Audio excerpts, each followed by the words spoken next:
어머니, 오늘 시간 괜찮으세요? 정미가 어머니 모시고 마트에 가고 싶다고 해서요. 수화기 너머로 들려오는 아들, 김태수의 목소리는 언제나처럼 지붕거리는 기름기 같은 것이 배어 있었어요. 제 아들이지만 마흔을 훌쩍 넘긴 나이에도 저렇게 제 앞가림 하나 못하고 아내 등살에 떠밀려 사는 걸 보면 속에서 천불이 납니다. 정미가 가고 싶어 한다라 단 한 번도 제가 가고 싶습니다라고 말하는 법이 없는 녀석이었죠. 내가 왜 자네들 장 보는데 따라 나서야 하지? 둘이서 오붓하게 다녀오너라. 에이, 어머니. 같이 장도 보고 저녁 식사라도 함께하면 좋잖아요. 정미가 어머니 좋아하시는 한우라도 사서 구워드린다고 성화해요. 며느리 고정미가 나를 위해 한우를 산다고요. 참으로 듣기 드문 소리였습니다. 그 아이가 제 돈으로 무언가를 사는 꼴을 본 기억이 가물가물해요. 모든 계산은 을의 제 몫이었으니까요. 분명 오늘도 잔뜩 물건을 고른 뒤 계산대 앞에서 아무렇지도 않게 저를 돌아보며 어머니 하고 부를 것이 뻔했습니다. 그 그림이 너무나도 선명하게 그려져서 벌써부터 머리가 지끈거렸어요. 하지만 이 지긋지긋한 관계를 끝내려면 가장 확실한 장소에서 가장 확실한 방법으로 매듭을 지어야 했습니다. 오늘이 바로 그날이 되어야만 했어요. 알겠다. 호텔 로비로 내려가 있을 테니 그리로 오너라. 전화를 끊고 옷을 갈아입기 위해 드레스룸으로 향했습니다. 수백 벌의 옷이 계절별로 색상별로 정리되어 있었지만 제 손이 향한 곳은 가장 구석에 걸린 낡은 트위드 재킷과 평범한 면바지였어요. 사람들은 720억짜리 엘레강스 호텔의 오너인 저 오진숙이 매일같이 화려한 명품을 휘감고 살 것이라 생각하지만 실상은 전혀 다릅니다.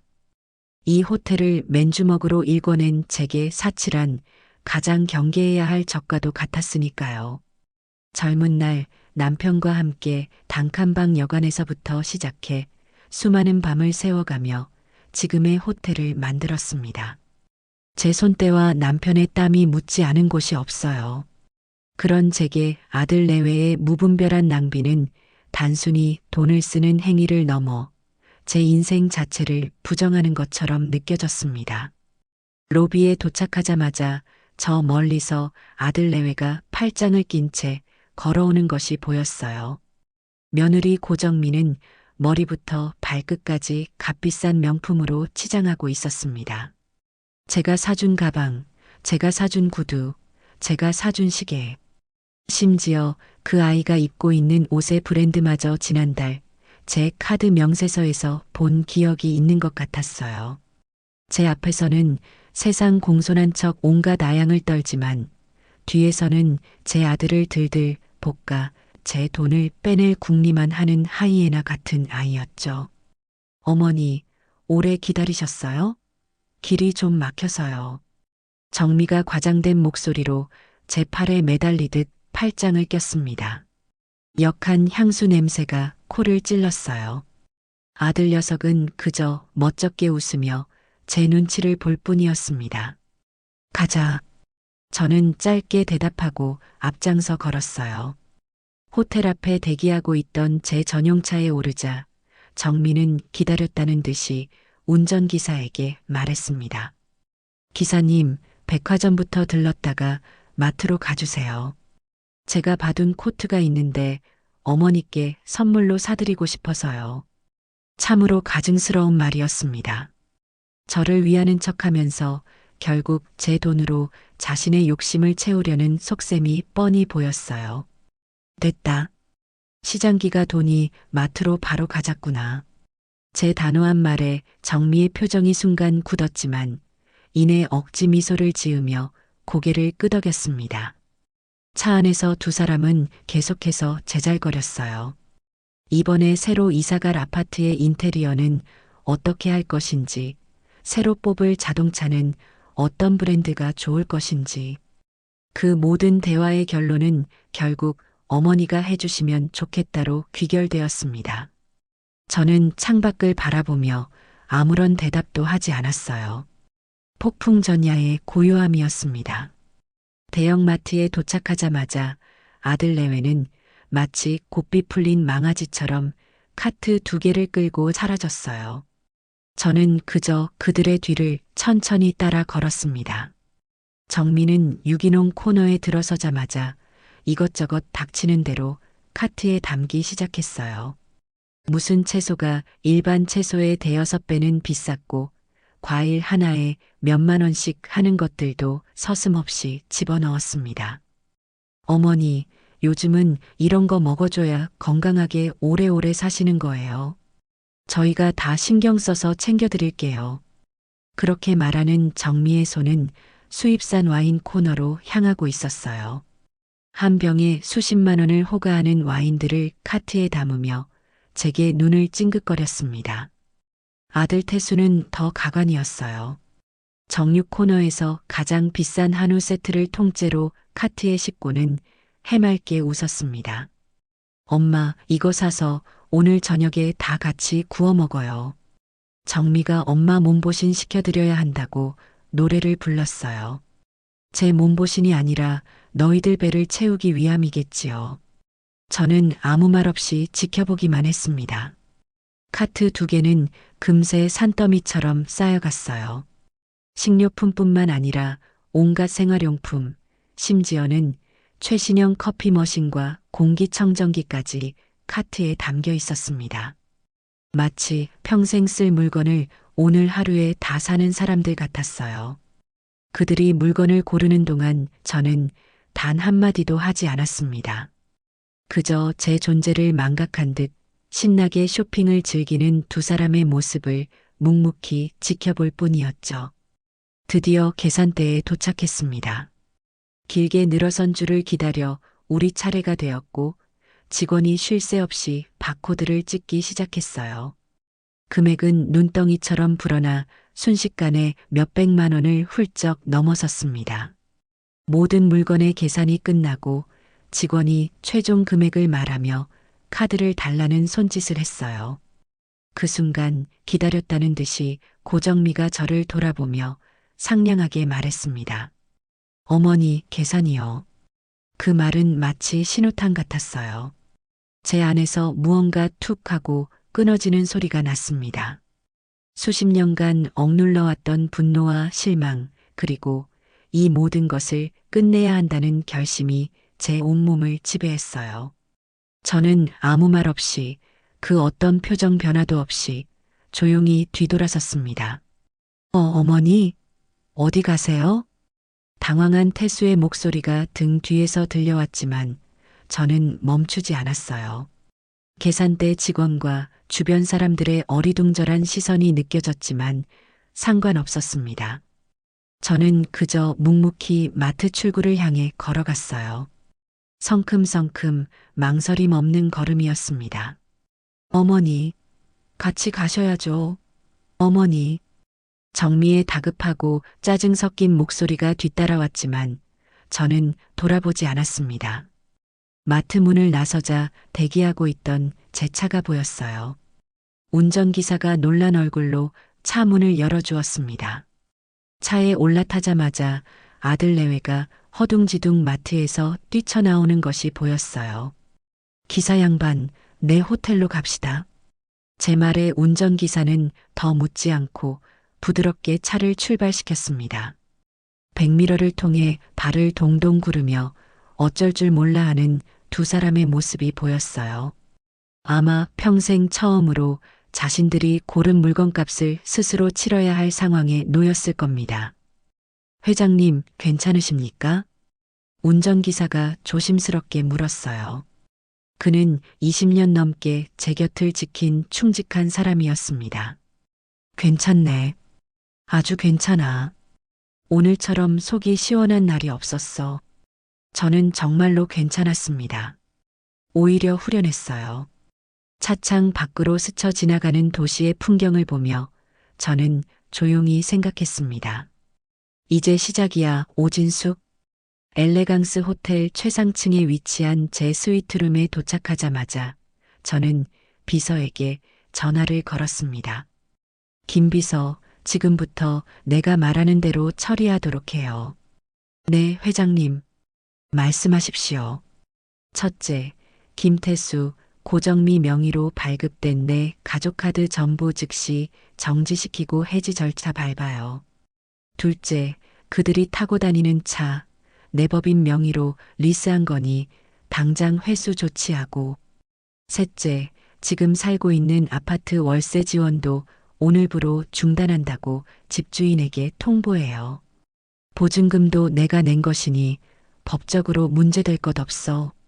수화기 너머로 김 비서의 놀란 숨소리가 들리는 듯 했지만 제 목소리는 조금의 흔들림도 없었습니다. 회장님, 정말 괜찮으시겠습니까?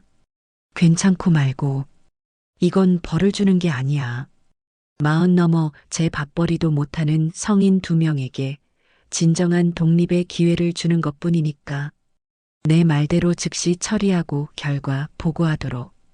전화를 끊고 푹신한 소파에 몸을 기댔습니다. 텅 빈 스위트룸 안에는 정막만이 흘렀어요. 이것은 분노에서 비롯된 충동적인 결정이 아니었습니다. 오랜 시간 골마 터지기 직전이었던 상처를 마침내 도려내는 제 자신을 위한 마지막 선택이었어요.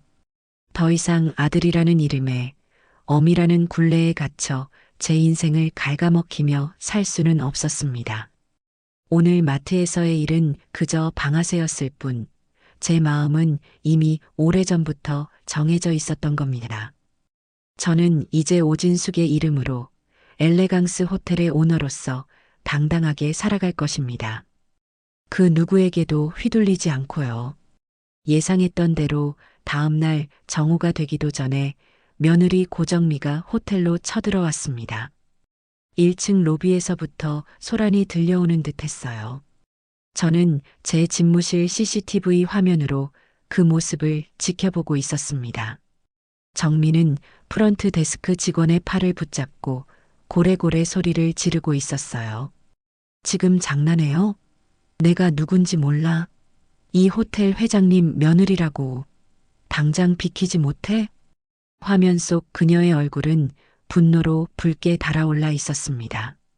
어제 마트에서 입었던 화려한 옷차림 그대로였어요. 아마 카드값과 리스 차량 회수 통보를 받고 무슨 상황인지 파악하러 온 것이겠지요. 직원들은 당황하면서도 제 지시대로 정중하게 그녀를 막아서고 있었습니다. 죄송합니다, 사모님. 회장님께서 지금은 어떤 방문도 원치 않으신다고 전하셨습니다. 뭐, 어머니가?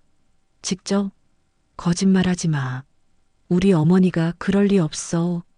자신이 불리할 때만 저를 어머니라고 부르는 것이 참으로 역겨웠습니다. 저는 인터폰을 들어 비서실에 연결했어요. 보안팀 불러서 소란 피우는 외부인, 즉시 건물 밖으로 내보내도록 하세요. 그리고 고정미 씨에게는 내가 할 말 있으면 변호사를 통해 하라고 전해요. 알겠습니다, 회장님. 잠시 후 건장한 보안팀 직원들이 나타나 정미의 양팔을 붙잡았습니다. 그녀는 발버둥 치며 악을 썼어요. 이거나, 너희들 다 잘리고 싶어? 내가 누군지 알고 이래. 그녀의 발악은 호텔 로비에 있던 모든 사람의 구경거리가 되었습니다. 저는 그 모습을 차가운 눈으로 지켜보다가 CCTV 전원을 꺼버렸습니다. 더 이상 볼 가치도 없었으니까요. 얼마 지나지 않아 이번에는 아들 태수에게서 전화가 걸려왔습니다. 그의 목소리는 울음과 분노가 뒤섞여 엉망이었습니다. 엄마, 어떻게 나한테 이럴 수 있어요? 정미가 지금 집 앞에서 쫓겨나서 울고불고 난리가 났어요. 카드도 다 끊기고 차도 뺏어가고 이게 다 엄마가 한 짓이라면서요. 그래, 내가 했다. 이제 알았니? 제 담담한 목소리에 태수는 할 말을 잃은 듯 잠시 숨을 골랐어요. 아니, 왜요? 도대체 왜 갑자기 이러시는 건데요? 우리가 뭘 그렇게 잘못했다고, 뭘 잘못했는지 아직도 모르는구나. 그게 바로 너희들의 가장 큰 잘못이다, 태수야. 너희는 성인이고 부부야. 그런데 어째서 너희의 생활을 온전히 나한테 의지하는 걸 당연하게 생각하지? 어제 그 마트 계산대 앞에서 정미가 나를 부르던 순간 나는 깨달았다. 아, 이 아이들은 내가 죽어야만 정신을 차리겠구나. 그래서 내가 살아있는 동안 너희를 독립시켜주기로 마음먹은 거다. 독립이요? 이건 독립이 아니라 길거리에 나앉으라는 소리잖아요. 당장 월세 낼 돈도 없는데 저희더러 어떡하라고요. 그건 자네가 가장으로서 해결해야 할 문제지. 내가 해결해 줄 문제가 아니야. 자네 아버지는 자네 나이 때 내 손 한 번 벌리지 않고 악착같이 돈을 모아 작은 가게를 열었어. 그런데 너는 지금껏 뭘 했니? 내 돈으로 비싼 옷 사입고 좋은 차 타고 다니면서 아내 비위 맞추는 게 자네가 한 일의 전부 아니었나? 제 말에 태수는 아무런 대답도 하지 못했습니다. 사실이었으니까요. 엄마, 제발요. 내가 다 잘못했어요. 정미 좀 달래서 다시 들어오게 해야 해요. 이러다 정말 이혼당하겠어요. 자네 부인이 집을 나간 건 자네 무능력 때문이지. 내 탓이 아니야. 스스로의 가정을 지킬 능력이 없으면 애초에 꾸리지 말았어야지. 더 이상 할 말 없으니 이만 끊는다. 저는 매정하게 전화를 끊어버렸습니다. 수화기를 내려놓는 손이 아주 미세하게 떨리고 있었지만 마음은 오히려 평온했어요. 아들의 울음 섞인 목소리가 귓가에 맴돌았지만 더 이상 약해지지 않기로 다짐했습니다. 이것은 아들을 미워해서가 아니라 진정으로 사랑하기에 내리는 마지막 처방전 같은 것이었습니다. 오후에는 아들 내외가 살던 집의 집주인에게서 직접 전화가 걸려왔습니다. 아마 태수에게 월세 지원이 끊겼다는 이야기를 전해 들었겠지요. 회장님, 저 태수 시댁 집주인입니다. 월세건 때문에 연락드렸습니다만. 네, 이야기 들으셨겠지요. 더 이상 제가 월세를 내주지 않을 겁니다. 그 집에 계속 살고 싶으면 이제부터 아들 내외가 직접 월세를 내야 할 겁니다. 아이고, 회장님. 그 사람들이 무슨 돈이 있어서 월세를 내겠습니까? 보증금에서 제하고 내보내는 수밖에 없겠네요. 그렇게 하시지요. 보증금 5억 원도 제가 낸 것이니 남은 월세와 관리비 그리고 원상복구 비용까지 모두 제하고 남는 금액은 제 계좌로 돌려주시면 됩니다. 관련 서류는 제 변호사 편으로 보내드리겠습니다. 제 말에 집주인은 잠시 말을 잇지 못하다가 이내 힘없는 목소리로 알겠다고 대답했습니다. 이제 아들 내외는 당장 길바닥에 나앉을 위기에 처한 겁니다. 스스로의 힘으로 지붕 있는 집을 구해봐야 세상살이가 얼마나 험난한지 조금이라도 깨닫게 되겠지요. 저는 자리에서 일어나 집무실 한쪽 벽면을 가득 채운 책장으로 다가갔습니다. 책장 한가운데에는 남편과 제가 젊은 시절 작은 여관 앞에서 함께 찍은 흑백 사진이 놓여 있었어요. 사진 속 남편은 낡은 작업복 차림이었지만 세상에서 가장 행복한 미소를 짓고 있었습니다. 그 옆에 수줍게 서 있는 제 모습도 보였고요. 우리는 가진 것 하나 없었지만 서로를 의지하며 미래를 꿈꿨습니다. 그 치열했던 시간들이 있었기에 지금의 엘레강스 호텔이 존재할 수 있었어요. 그런데 제 아들 태수는 너무나 쉽게 모든 것을 누리며 살아왔습니다. 태어날 때부터 호텔 주인의 아들이었고 돈 걱정 한번 해본 적 없이 자랐어요. 부족함 없이 키우는 것이 사랑이라 믿었던 제 어리석음이 결국 아들을 의존적이고 무능력한 어른으로 만들고 만 것입니다. 그리고 그런 아들 곁에 딱 붙어서 기생하는 고정미 같은 아이를 며느리로 들였으니 모든 것이 제 잘못처럼 느껴지기도 했습니다. 창밖으로 해가 저물고 있었어요. 붉은 노을이 서울의 빌딩 숲을 아름답게 물들이고 있었습니다. 저는 그 풍경을 한참 동안 바라보았습니다. 어쩌면 제 인생의 황혼도 저 노을처럼 아름답게 마무리될 수 있을까요? 그러기 위해서는 반드시 이 매듭을 풀어내야만 했습니다. 아들이라는 이름의 무거운 짐을 내려놓고 오롯이 나 자신, 오진숙의 삶을 살아야만 했어요. 그날 밤 저는 오랜만에 깊은 잠을 잘 수 있었습니다. 더 이상 아들 내외 걱정에 밤을 지새우지 않아도 된다는 사실이 제게 큰 해방감을 안겨주었어요. 다음 날 아침 저는 평소보다 이른 시간에 호텔 레스토랑으로 내려가 혼자 아침 식사를 했습니다. 신선한 샐러드와 갓 구운 빵, 그리고 향긋한 커피 한 잔. 온전히 저 자신만을 위한 시간이었습니다. 식사를 하는 동안 제 머릿속은 앞으로의 계획들로 가득 찼어요. 아들 내외 문제에서 벗어나니 그동안 미뤄두었던 호텔의 새로운 프로젝트들이 눈에 들어오기 시작했습니다. 낡은 시설을 개보수하고 새로운 서비스를 도입하고 직원들의 복지를 개선하는 등 할 일이 산더미 같았어요. 제 가슴이 다시 뛰기 시작했습니다. 잊고 있던 열정이 솟아나는 기분이었어요.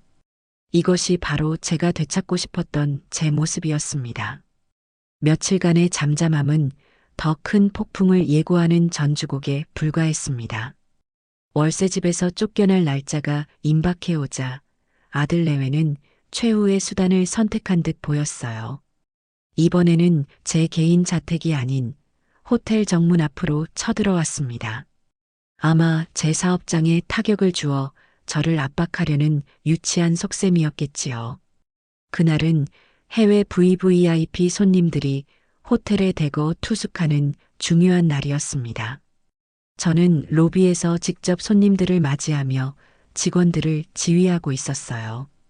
그런데 갑자기 호텔 정문 쪽이 소란스러워지기 시작했습니다. 아들 태수와 며느리 고정미가 바닥에 드러누워 울부짖고 있었어요. 그들 옆에는 큼지막하게 글씨를 쓴 피켓이 나뒹굴고 있었습니다.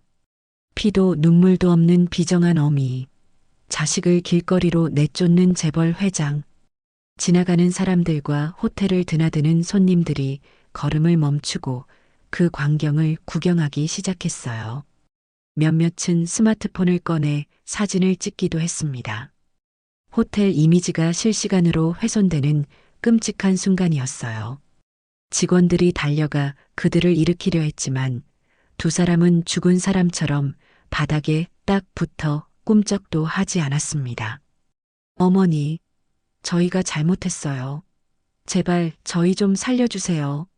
이렇게 길바닥에 나앉아 죽으라는 말씀이세요?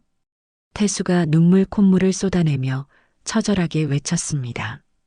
고정민은 아이의 머리를 바닥에 박고 대성통곡을 하고 있었어요. 한편에 잘 짜인 심파극 같았습니다. 하지만 그들의 연극에 놀아줄 생각은 추호도 없었어요.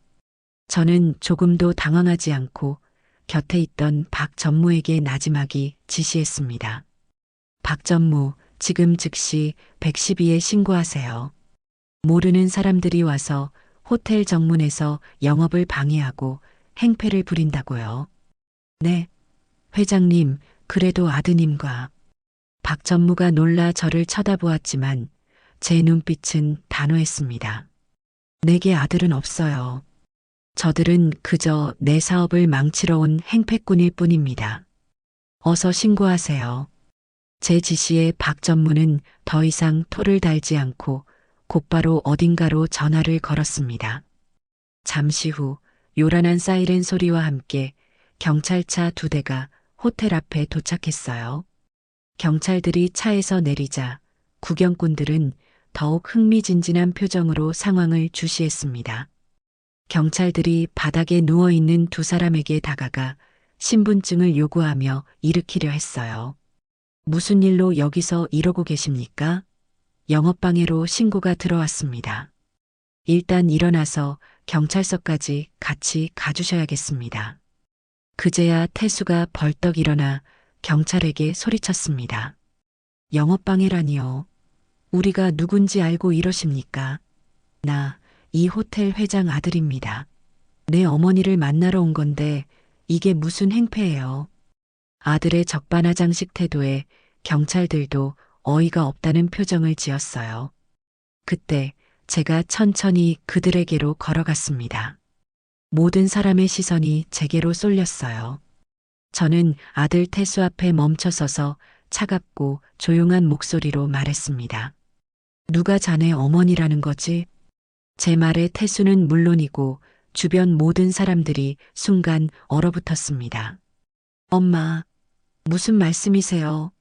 제가 아들 태수잖아요. 내 아들 태수는 오래전에 죽었네. 내 기억 속의 아들은 이렇게 나약하고 비겁한 사람이 아니었어. 자네는 내 아들을 사칭하는 낯선 사람일 뿐이야. 제 입에서 나온 말은 제 자신도 놀랄 만큼 냉정하고 단호했습니다. 아들의 얼굴이 하얗게 질려갔어요. 그는 무언가 말을 하려 했지만 입술만 달싹일 뿐 아무 소리도 내지 못했습니다. 어떻게 어머니가 저한테 이럴 수 있어요? 제가 어떻게 살아왔는데 엄마 때문에 내 인생이 다 망가졌다고요. 태수가 결국 이성을 잃고 제게 악을 썼습니다. 저는 그를 똑바로 쳐다보며 마지막 일침을 가했어요. 자네 인생이 망가진 건 내 탓이 아니라 스스로 책임지는 법을 배우지 못한 자네 탓이야. 경찰관 양반들, 이 사람들 당장 연행해 가세요. 저는 이 사람들을 모릅니다. 제 아들이라고 주장하며 계속해서 저를 괴롭히는 스토커들입니다. 제 확고한 증언에 경찰들은 더 이상 망설이지 않고 태수와 정미의 팔을 붙잡아 경찰차로 끌고 갔습니다. 두 사람은 끝까지 발버둥 치며 소리를 질렀지만 결국 꼼짝없이 차에 태워졌어요. 경찰차가 떠나고 저는 아무 일도 없었다는 듯이 돌아서서 호텔 안으로 들어갔습니다. 저를 바라보는 직원들과 손님들의 시선 속에는 경외와 두려움, 그리고 약간의 동정이 섞여 있는 듯 했습니다. 그날 오후 저는 곧바로 제 고문 변호사인 최 변호사에게 연락해 사무실에서 만났습니다. 최 변호사는 제 남편이 살아있을 때부터 우리 집안의 모든 일을 상담해준 오랜 친구 같은 사람이었어요. 최 변호사, 오늘 있었던 일은 들었겠지? 들었네. 자네 아들 내외가 경찰서까지 연행되었다고. 자네 정말 단단히 마음먹었군. 이제 시작일 뿐이야. 법적으로 저 아이들과의 관계를 완전히 정리하고 싶네. 우선 내 집과 호텔 주변 100m 이내 접근금지 신청부터 진행해주게. 최 변호사는 제 말에 고개를 끄덕이며 서류를 검토하기 시작했습니다. 알겠네. 오늘 일만으로도 충분히 사유가 될 거야. 증거 영상도 확보해 두었고 또 다른 건 없나? 있지. 지금까지 내가 저 아이들에게 지원해준 모든 것들을 되돌려 받을 방법을 찾아봐 줬으면 해. 물론 법적으로 가능한 선에서 말이야. 결혼할 때 해준 아파트, 매년 보내준 생활비, 그 아이가 들고 다니는 명품 가방까지 그 모든 게 당연한 권리가 아니었다는 걸 뼈저리게 느끼게 해주고 싶어.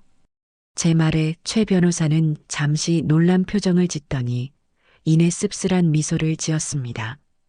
오 회장, 자네 정말 독해졌군. 하지만 이해하네. 오죽했으면 자네가 이럴까. 좋아, 한번 검토해보지. 증여세 관련 서류부터 과거 계좌 이체 내역까지 전부 훑어봐야겠군. 시간이 좀 걸릴 걸세. 상관없어. 시간이 얼마가 걸리든 이번 기회에 모든 것을 바로잡을 거야. 더 이상 엄이라는 이름 뒤에 숨어서 내 자신을 희생하며 살지 않을 걸세. 최 변호사의 사무실을 나오자 어느새 어둠이 내려앉은 도시의 거리가 눈에 들어왔습니다. 저는 차를 타지 않고 일부러 조금 걸었어요. 차가운 밤 공기가 제 머리를 식혀주는 것 같았습니다. 사람들은 저를 독하고 비정한 사람이라고 손가락질할지도 모릅니다.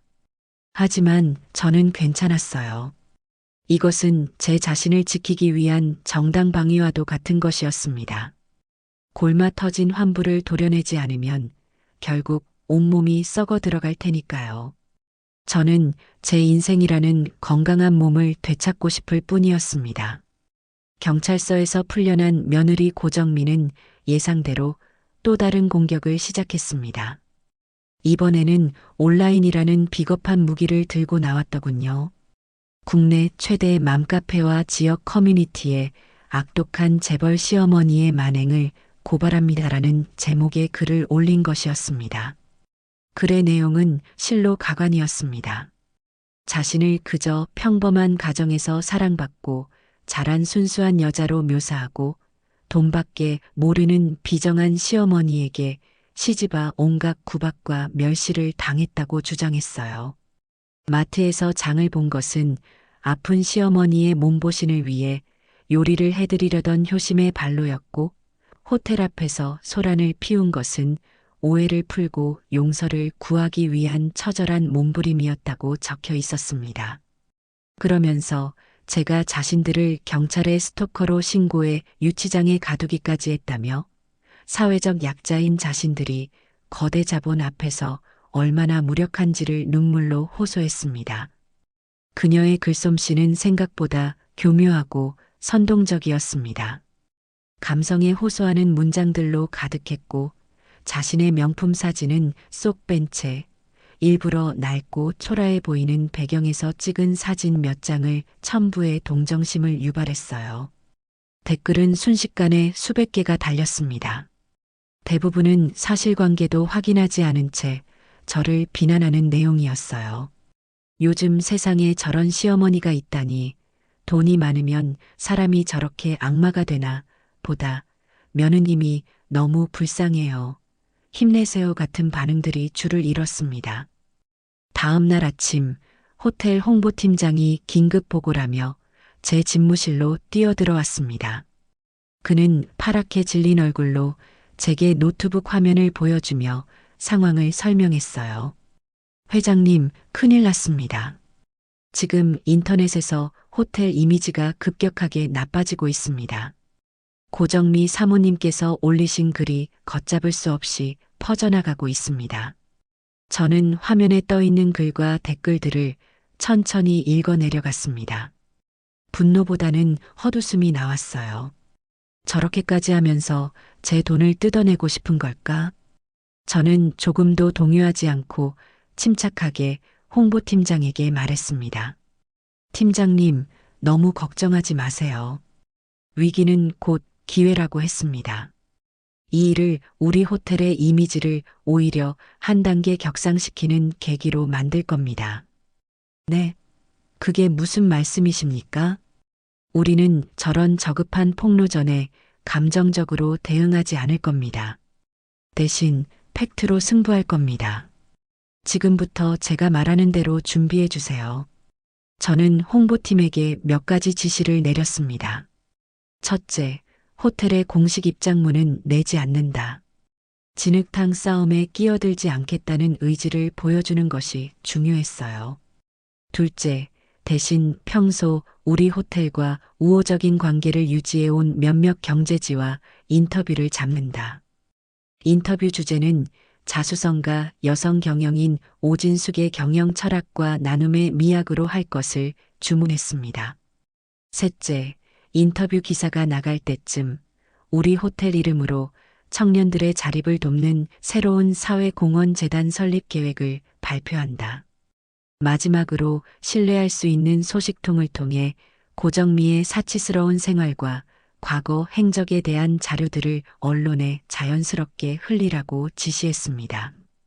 예를 들면 그녀의 SNS에 올라와 있던 수많은 명품 사진들, 해외여행 사진들, 그리고 그녀가 제 카드로 결제한 쇼핑 내역 같은 것들이었죠. 제 지시는 신속하고 정확하게 이행되었습니다. 며칠 후 제 인터뷰 기사가 여러 매체의 메인에 실렸습니다. 저는 인터뷰에서 제 인생 역정과 경영 철학에 대해 담담하게 이야기했고, 특히 자녀 교육에 있어서는 물고기를 잡아주는 대신 물고기 잡는 법을 가르쳐야 한다는 신념을 강조했습니다. 그리고 수백억 원 규모의 청년 자립 지원 재단 설립 계획을 발표하자 여론은 순식간에 뒤바뀌기 시작했어요. 사람들은 저를 돈만 많은 악독한 시어머니가 아니라 확고한 철학을 가진 존경스러운 경영인으로 보기 시작했습니다. 동시에 익명의 소식통을 통해 고정미의 실체가 조금씩 드러나자 그녀를 동정하던 여론은 싸늘하게 식어갔습니다. 시어머니 돈으로 명품은 다 사놓고 불쌍한 척 연기한 거였네. 저런 며느리라면 나라도 내쫓겠다는 댓글들이 이전의 비난 댓글들을 뒤덮었습니다. 고정미가 올렸던 글은 결국 조롱거리가 되었고 그녀는 스스로 글을 삭제하고 잠적해버렸습니다. 온라인에서의 소동이 그렇게 일단락될 무렵 박 전무가 또 다른 소식을 가지고 저를 찾아왔습니다. 회장님, 드릴 말씀이 있습니다. 김태수 군이 우리 경쟁사인 로얄 팰리스 호텔에 취직했다고 합니다. 로얄 팰리스? 저는 순간 귀를 의심했습니다. 로얄 팰리스 호텔은 규모나 역사면에서 우리 엘레강스와 항상 라이벌 관계에 있는 곳이었습니다. 그곳 사장은 예전부터 사사건건 저를 견제하고 껄끄럽게 굴던 인물이기도 했고요. 네, 그렇습니다. 직급은 하급 관리자인 대리라고 합니다. 아무래도 로얄 팰리스 측에서 우리 호텔의 내부 정보를 빼내거나 회장님을 자극할 목적으로 태수군을 채용한 것 같습니다. 박 전무의 얼굴에는 걱정이 가득했습니다. 하지만 저는 그 소식을 듣고 오히려 웃음이 터져 나왔어요. 하하, 그거 참 재미있게 됐군요. 제 아들 녀석이 복수랍시고 생각해낸 게 고작 그거라니. 유치하기 짝이 없네요. 그래도 괜찮으시겠습니까? 태수군이 호텔의 중요한 정보들을 알고 있을 텐데요. 걱정 말아요. 태수가 아는 정보라고 해봐야 레스토랑 메뉴가 뭐가 맛있는지, 어느 객실 전망이 좋은지 정도일 겁니다. 그 아이는 단 한 번도 호텔 경영에 관심을 가진 적이 없었으니까요. 오히려 로얄 팰리스 사장이 제 아들을 감당하느라 골머리를 앓게 될 겁니다. 저는 자리에서 일어나 창가로 다가가 로얄 팰리스 호텔이 있는 쪽을 바라보았습니다. 어리석은 아들과 교활한 경쟁자의 합작품이라 오히려 흥미로운 구경거리가 생긴 셈이었어요. 박 전무, 우리 호텔 이름으로 로얄 팰리스 호텔 사장에게 축하난을 하나 보내세요. 가장 크고 화려한 것으로요. 네, 축하난을 말입니까? 네. 그리고 리본에는 이렇게 적으세요. 귀사의 무궁한 발전을 기원하며 특히 신입사원 교육에 만전을 기하시길 바랍니다. 라고요. 제 말에 박 전무는 잠시 어리둥절한 표정을 짓다가 이내 그 의미를 깨닫고는 빙그레 웃었습니다. 그것은 가장 품격 있는 경고이자 조롱이 될 것이었습니다. 저는 이제 더 이상 그들의 유치한 도발에 흔들리지 않았습니다. 오히려 그 모든 상황을 즐기고 있었어요. 그들이 어떤 수로 제게 덤벼오든 저는 그보다 더 높은 곳에서 더 넓은 시야로 모든 것을 내려다볼 준비가 되어 있었으니까요.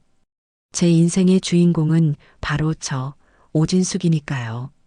온라인에서 저를 향한 비난 여론을 잠재우고 어리석은 아들이 경쟁사에 제 발로 걸어 들어간 소동이 일단락되자 며칠간의 평화가 찾아왔습니다. 물론 저는 그것이 폭풍전의 고요함에 불과하다는 것을 잘 알고 있었어요. 고정미라는 아이는 그렇게 쉽게 포기할 위인이 아니었으니까요. 아니나 다를까 그 아이는 자신의 가장 강력한 무기, 바로 뻔뻔함과 가족이라는 방패를 들고 다시 제 앞에 나타났습니다. 그날은 호텔 창립 25주년 기념 행사를 준비하기 위해 이른 아침부터 임원 회의를 주재하고 있었습니다. 한창 열띤 토론이 오가던 중 비서실에서 긴급 인터폰이 걸려왔어요.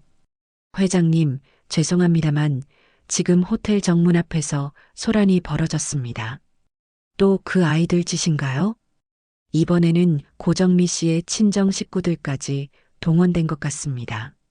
저는 회의를 잠시 중단시키고 제 집무실로 올라와 CCTV 화면을 켰습니다.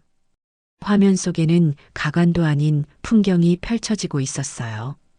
고정미는 물론이고 처음 보는 중년의 부부와 젊은 남자까지 합세해 호텔 정문 앞을 점거하고 있었습니다. 고정미의 부모와 남동생이 틀림없었어요. 그들은 마치 약속이라도 한 듯 똑같이 촌스러운 등산복 차림으로 바닥에 주저앉아 곡소리를 내고 있었습니다.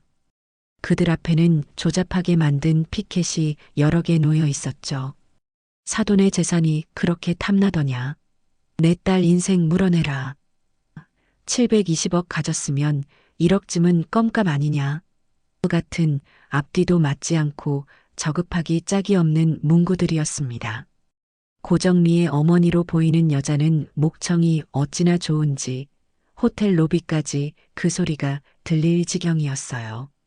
아이고, 우리 딸 불쌍해서 어떡해. 꽃 같은 내 딸 데려다가 이게 무슨 짓이람. 사람 피를 말려 죽이려는 악독한 사돈네 같으니라고.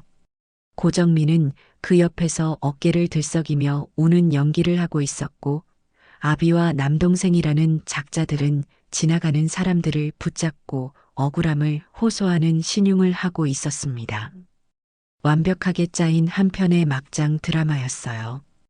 호텔 보안팀 직원들이 그들을 제지하려 했지만 그들은 오히려 어디 쳐봐.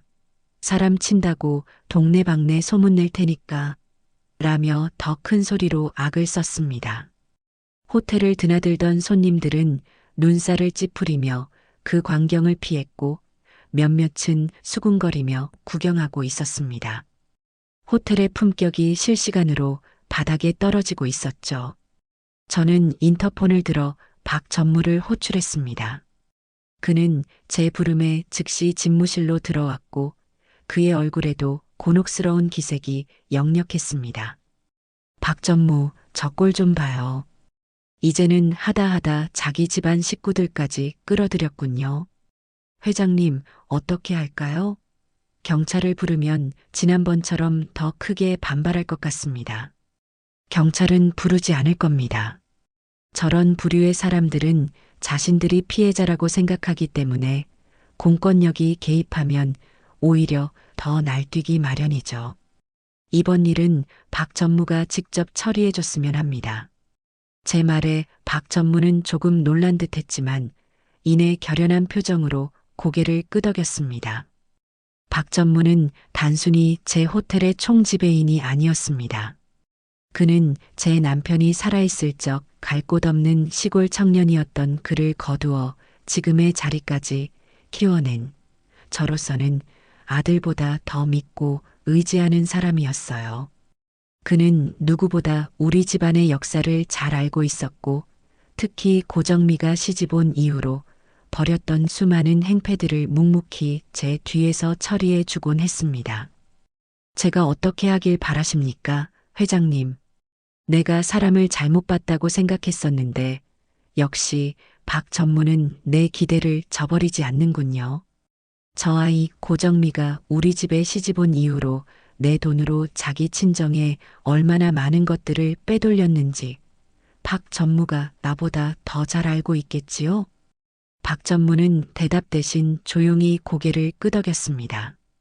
그의 침묵은 긍정의 의미였어요. 내가 알면서도 모른 척 눈 감아줬던 것들, 그 증거 자료들을 전부 가지고 있을 거라 믿습니다. 물론입니다, 회장님. 고정미 씨가 회장님 카드로 결제한 내역, 친정 식구들 계좌로 송금한 내역, 심지어 친정아버님 차를 법인 명의로 리스했다가 얼마 전에 해지된 서류까지 모두 다 보관하고 있습니다. 역시 박전무였습니다. 제가 미처 신경 쓰지 못하는 부분까지 그는 세심하게 챙기고 있었어요. 좋아요. 그 자료들을 전부 들고 나가서 저 사람들 면전에 하나씩 읊어주세요. 그리고 조용히 물어보세요. 정말 내 딸이 불쌍한 피해자인지 아니면 시어머니 재산을 거머리처럼 빨아먹으려던 탐욕스러운 도둑인지 말입니다. 그리고 마지막으로 한마디 덧붙여요. 지금 당장 여기서 사라지지 않으면 이 모든 자료를 세무서와 언론사에 동시에 넘겨버리겠다고요. 아마 효녀 며느리의 눈물겨운 친정 사랑이라는 제목으로 대서특필될 수 있을 거라고 말해주면 더 좋아하겠지요. 제 지시에 박전무의 입가에 옅은 미소가 번졌습니다. 알겠습니다, 회장님. 회장님의 품격에 흠이 가지 않도록 조용하고 신속하게 처리하고 오겠습니다. 박전무는 두꺼운 서류 파일을 챙겨 들고 집무실을 나섰습니다. 저는 다시 CCTV 화면으로 시선을 돌렸어요. 잠시 후 박 전무가 정장을 말끔하게 차려입은 모습으로 소란의 중심부로 걸어 들어갔습니다.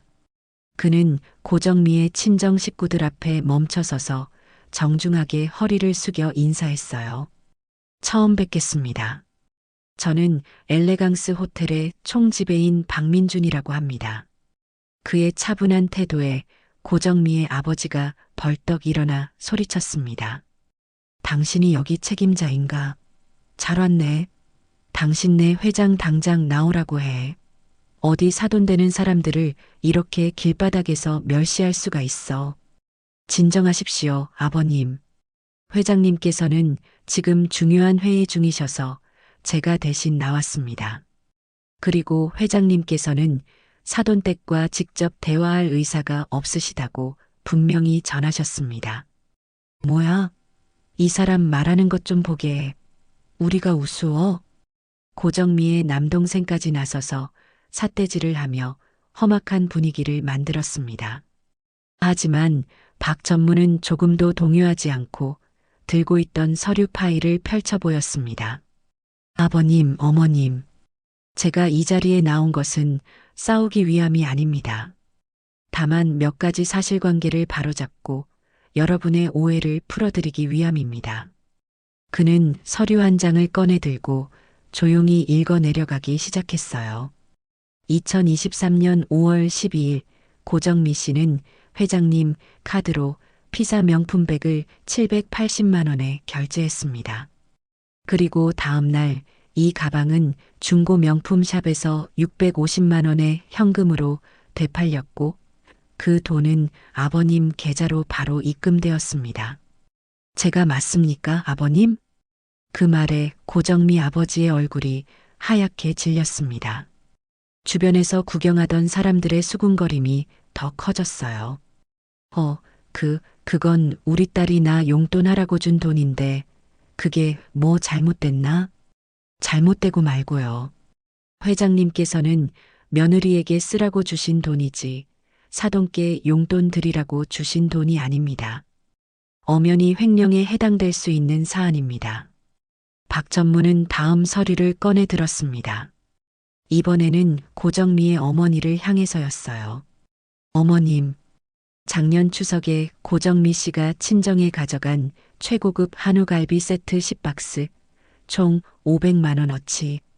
회장님께서 호텔 VVIP 고객들에게 선물하기 위해 준비해 두신 것을 몰래 빼돌린 것이라는 사실은 알고 계셨습니까? 심지어 어머님께서는 그 갈비를 동네 사람들에게 인심 쓰듯 나눠주시며 우리 사돈이 보내줬다고 자랑까지 하셨더군요. 고정미 어머니의 입이 떡 벌어졌습니다. 그녀는 아무 말도 하지 못하고 딸의 눈치만 살폈어요. 고정미는 이미 사색이 되어 바들바들 떨고 있었습니다. 박 전무의 폭로는 거기서 그치지 않았습니다. 그리고 도련님, 그는 고정미의 남동생을 쳐다보며 말했습니다. 작년 여름에 친구들과 다녀온 동남아 최고급 리조트 여행 경비 총 1,200만 원. 고정미 씨가 회장님께 대학원 등록금이 급하게 필요하다고 거짓말을 해서 받아낸 돈으로 결제한 것입니다. 도련님께서 SNS에 자랑스럽게 올리신 수많은 사진들 덕분에 저희가 모든 경비를 상세하게 파악할 수 있었습니다. 감사하게 생각합니다. 박 전무는 마지막으로 서류 뭉치를 들어 보이며 결정타를 날렸습니다. 이 외에도 지난 5년간 고정미 씨를 통해 사돈댁으로 흘러들어간 회장님의 재산은 제가 파악한 것만 해도 현금과 물품을 합쳐 3억 원이 훌쩍 넘습니다. 이 모든 증거 자료가 여기 있습니다. 아버님, 어머님, 정말로 따님이 불쌍한 피해자라고 생각하십니까? 주변은 물을 끼얹은 듯 조용해졌습니다. 구경하던 사람들은 이제 동정이 아닌 경멸의 눈빛으로 고정미의 가족들을 쳐다보고 있었어요. 고정미의 아버지는 얼굴이 불그락푸르락해져서 아무 말도 못하고 입술만 깨물었고 어머니는 아예 바닥에 주저앉아 고개를 숙였습니다. 박 전무는 그들에게 한 걸음 다가가 나지막한 목소리로 말했습니다. 지금부터 10분 드리겠습니다. 이 자리에서 깨끗하게 사라지십시오. 만약 10분 뒤에도 이 자리에 남아 계신다면 저는 이 서류 뭉치를 들고 곧장 세무서로 갈 겁니다. 탈세와 불법 증여 혐의로 조사를 받게 되시겠죠. 물론 언론사에도 제보할 겁니다. 여러분이 그토록 원하시던 유명세를 톡톡히 치르게 해드리겠습니다. 그 말을 끝으로 박 전무는 뒤돌아서서 조금의 미련도 없이 호텔 안으로 들어왔습니다. 10분도 채 지나지 않아 고정미와 그녀의 가족들은 누가 먼저랄 것도 없이 허둥지둥 피켓을 챙겨들고 꽁무니를 빼기 시작했습니다. 그들의 뒷모습은 폐잔병처럼 초라하기 짝이 없었어요. 저는 CCTV 화면을 끄고 조용히 눈을 감았습니다. 통쾌함보다는 씁쓸함이 더 크게 밀려왔어요. 어쩌다 내 아들은 저런 집안과 엮여서 저런 아이와 부부의 연을 맺게 되었을까요? 모든 것이 자식을 제대로 가르치지 못한 제 탓인 것만 같아 가슴 한구석이 아려왔습니다. 그 소동이 있고 며칠 뒤 제 남편의 기일이 다가왔습니다. 해마다 돌아오는 날이지만 올해는 유난히 그가 더 그립고 보고 싶었어요. 저는 모든 일정을 비우고 이른 아침 홀로 남편이 잠들어 있는 공원 묘지로 향했습니다. 하늘은 마치 제 마음을 아는 듯 잔뜩 찌푸려 있었고 차에서 내리자마자 차가운 가을비가 후두둑 떨어지기 시작했어요. 저는 우산을 챙기지 않았습니다. 일부러 비를 맞으며 남편의 묘비 앞으로 걸어갔어요. 차가운 빗물이 제 머리와 옷을 적셨지만 오히려 정신이 맑아지는 기분이었습니다. 묘비에는 남편의 인자한 미소가 담긴 사진이 박혀 있었어요. 저는 그 사진을 한참 동안 말없이 바라보았습니다. 여보, 나왔어요. 제 목소리는 빗소리에 묻혀 작게 흩어졌습니다. 저는 묘비 앞 잔디밭에 털썩 주저앉아 차갑게 식은 비석을 손으로 어루만졌습니다. 그러자 복물 터지듯 과거의 기억들이 밀려 들어왔어요. 작은 여관방 하나로 시작했던 신혼 시절. 돈이 없어 매일같이 라면으로 끼니를 때우면서도 우리는 함께 있다는 사실만으로 행복했습니다. 남편은 낮에는 공사장을 돌며 막노동을 했고 밤에는 저와 함께 낡은 여관을 청소하고 손님을 받았어요. 그의 손은 항상 굳은 살이 박여 거칠었고 제 손은 세제에 절어 늘 부르터 있었지만 우리는 서로의 손을 잡고 내일을 꿈꿨습니다. 진수가 조금만 더 고생하자. 내가 꼭 당신 세상에서 제일 행복한 여자로 만들어줄게. 우리 아들 태수한테도 절대로 가난은 물려주지 않을 거야. 입버릇처럼 그렇게 말하던 사람이었습니다. 그는 정말 약속을 지키기 위해 자신의 모든 것을 바쳤어요. 여간이 입소문을 타면서 손님이 늘었고 저희는 악착같이 돈을 모아 옆 건물을 인수해 작은 호텔로 확장했습니다. 그 과정은 결코 순탄치 않았어요. 주변 상인들의 텃세와 대형 호텔들의 견제, 갑작스러운 금융 위기까지 수많은 위기가 있었지만 남편은 단 한 번도 약한 소리를 하지 않았습니다. 오히려 저를 다독이며 든든한 버팀목이 되어 주었죠. 하지만 그런 그도 새로 만든 사람이 아니었습니다. 무리한 사업 확장으로 인한 스트레스와 과로가 그의 몸을 조금씩 갉아먹고 있었어요. 그는 매일 밤 기침을 심하게 했고 눈에 띄게 말라갔지만 병원 갈 시간도 돈도 아깝다며 끝까지 버텼습니다. 괜찮아. 그냥 감기 몸살이야. 며칠 푹 쉬면 나아. 그의 말을 철석같이 믿었던 제가 너무나 어리석었습니다. 결국 그는 호텔 증축 공사 현장에서 쓰러졌고 병원으로 옮겨졌을 때는 이미 손을 쓸 수 없는 폐암 말기라는 진단을 받았습니다. 의사는 더 좋은 약을 쓰고 더 좋은 환경에서 치료했다면 조금이라도 희망이 있었을 거라고 말했어요. 하지만 그때의 저희에게는 그럴 만한 돈이 없었습니다. 호텔을 짓느라 가진 돈을 모두 쏟아부었고 은행 빚까지 잔뜩 짊어지고 있었으니까요. 결국 그는 제대로 된 치료 한번 받아보지 못하고 병실에 누워 제 손을 꼭 잡은 채 눈을 감았습니다. 미안하다. 진수가 끝까지 지켜주지 못해서. 우리 호텔 그리고 우리 태수 잘 부탁해. 그것이 그의 마지막 말이었습니다. 저는 그의 차가운 손을 붙잡고 몇 날 며칠을 목 놓아 울었어요. 세상이 무너지는 것 같았습니다. 하지만 주저앉아 있을 수만은 없었어요. 저에게는 그가 남긴 유산, 엘레강스 호텔과 하나뿐인 아들 태수가 있었으니까요. 저는 남편의 영정 앞에서 다짐했습니다. 무슨 일이 있어도 두 사람 목까지 살아내서 이 호텔을 대한민국 최고로 만들고 우리 아들을 누구보다 훌륭하게 키워내겠다고요. 그 후로 제 인생은 전쟁 같았습니다. 여자라는 이유로 저를 무시하는 사업 파트너들과 싸워야 했고 호텔을 집어삼키려는 경쟁자들과 싸워야 했어요. 밤낮 없이 일에만 매달렸고 독하다, 차갑다는 소리를 들어가며 지금의 엘레강스 호텔을 지켜냈습니다. 하지만 그 과정에서 정작 가장 중요했던 아들 태수를 제대로 돌보지 못했어요.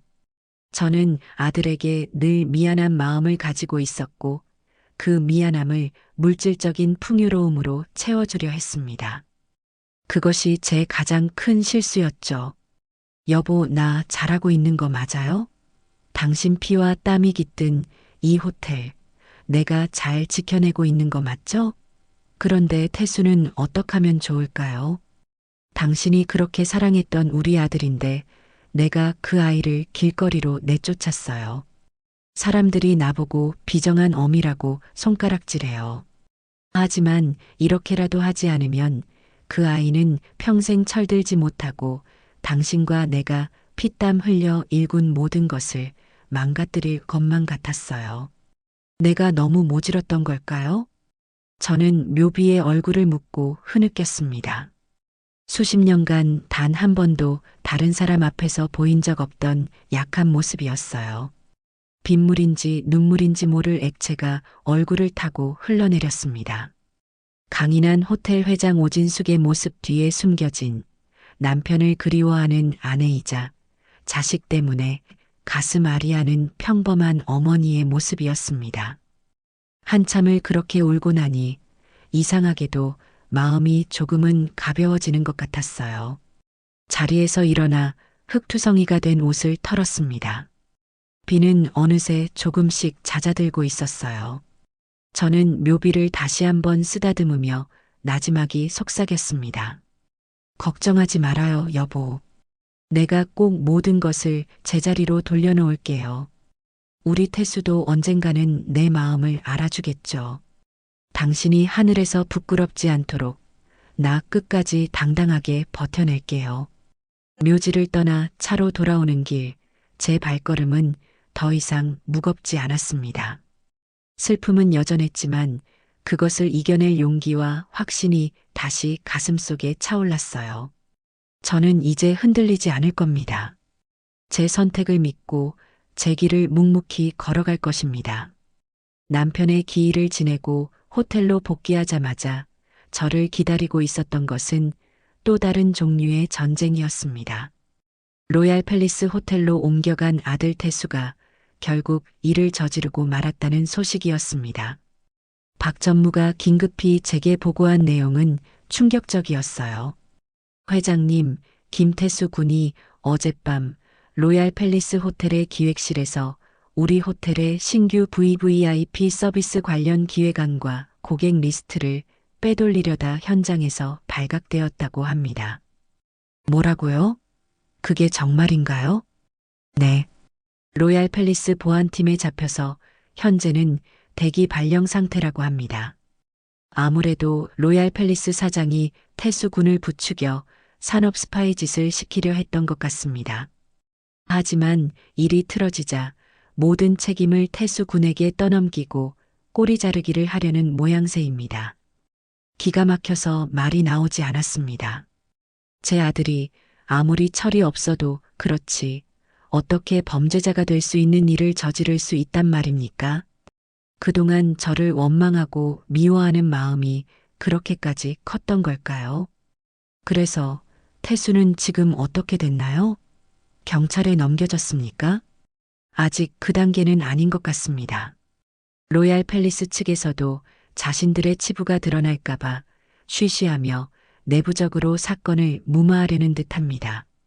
하지만 이대로라면 태수군이 모든 것을 뒤집어쓰고 해고당하는 것은 물론 업계에서 영원히 매장당할 수도 있습니다.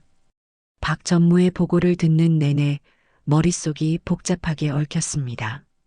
아들이 밉고 원망스러웠지만 동시에 그가 나락으로 떨어지는 것을 이대로 지켜보고만 있을 수는 없었어요.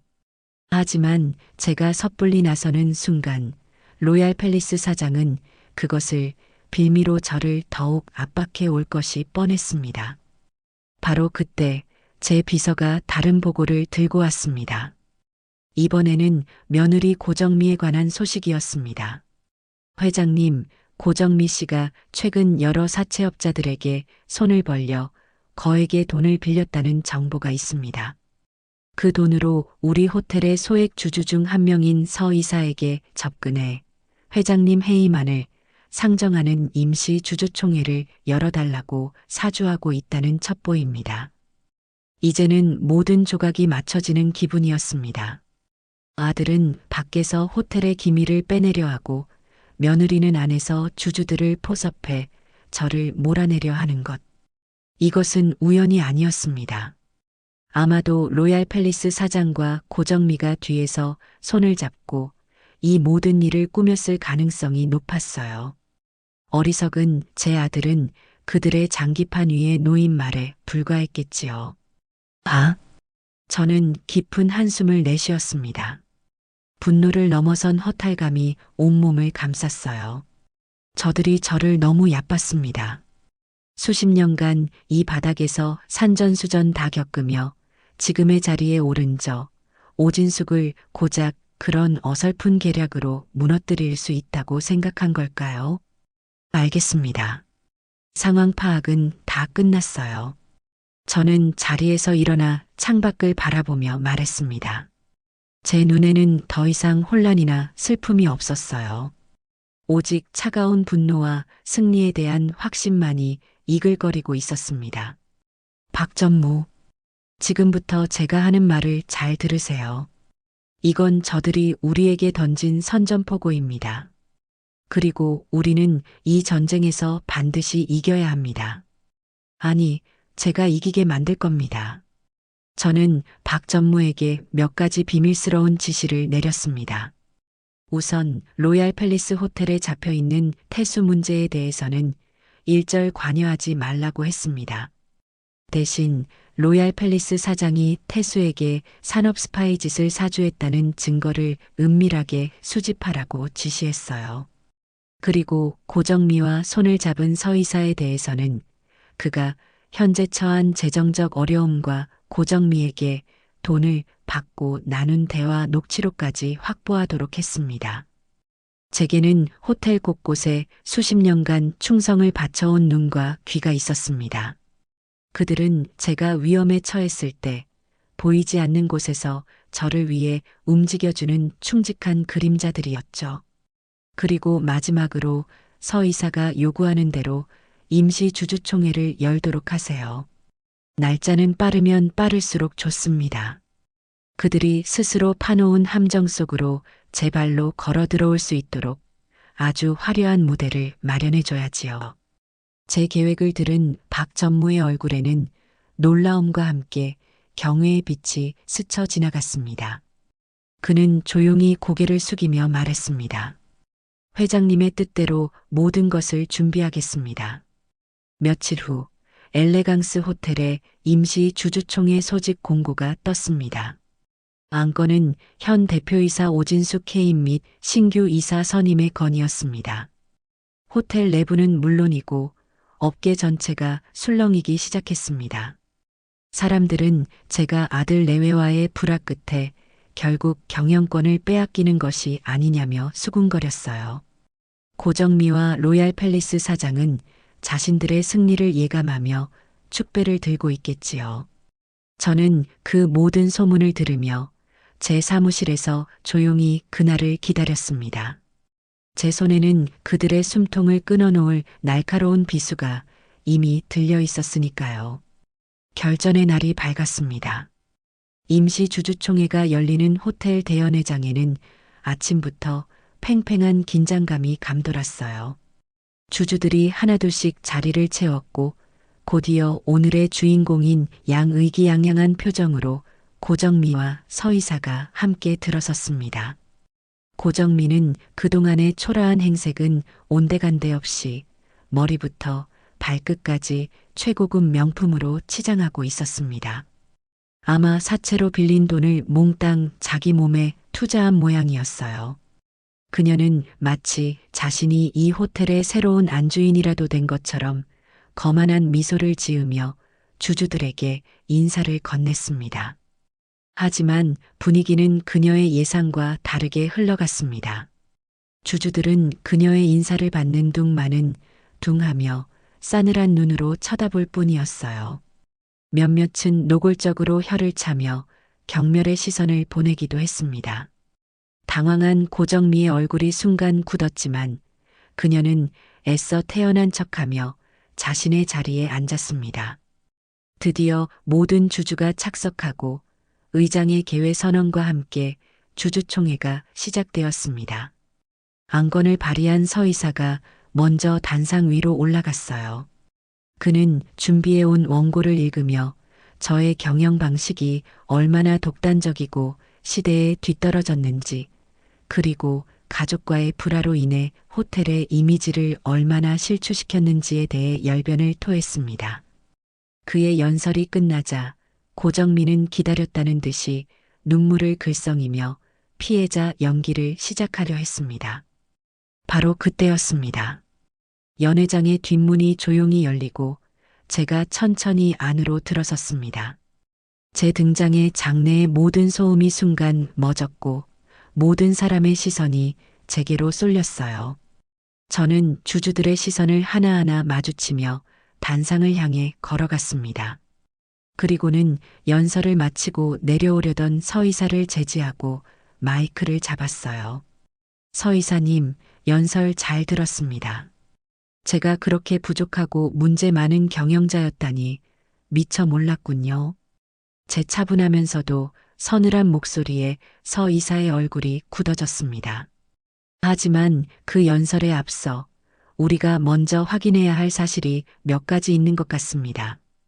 주주 여러분, 오늘 이 자리가 어떻게 마련되었는지 알고 계십니까? 저는 주주들을 둘러보며 말했습니다. 그리고는 제 뒤에 있던 박 전무에게 손짓했어요. 박 전무는 연회장 중앙에 설치된 대형 스크린을 켰습니다. 화면에 처음 나타난 것은 서 이사의 개인 계좌 거래 내역서였습니다. 서 이사님은 최근 개인 사업의 부진으로 심각한 재정난을 겪고 계셨습니다. 그러던 중 지난주에 2차례에 걸쳐 정체불명의 인물로부터 총 5억 원의 현금을 입금받으셨더군요. 공교롭게도 그 돈이 입금된 직후 서 이사님은 오늘 이 임시 주주총회를 소집하셨습니다. 서 이사의 얼굴이 새하얗게 질렸습니다. 그는 소리쳤어요. 그게 무슨 소리요? 저건 조작된 거야. 음해야. 조작인지 아닌지는 지금부터 들려드릴 녹취 파일을 들어보시면 아시게 될 겁니다. 제가 손가락을 튕기자 스피커를 통해 서 이사와 고정미가 나눈 비밀스러운 대화가 연회장 전체에 울려 퍼졌습니다. 서 이사님, 약속한 돈 5억입니다.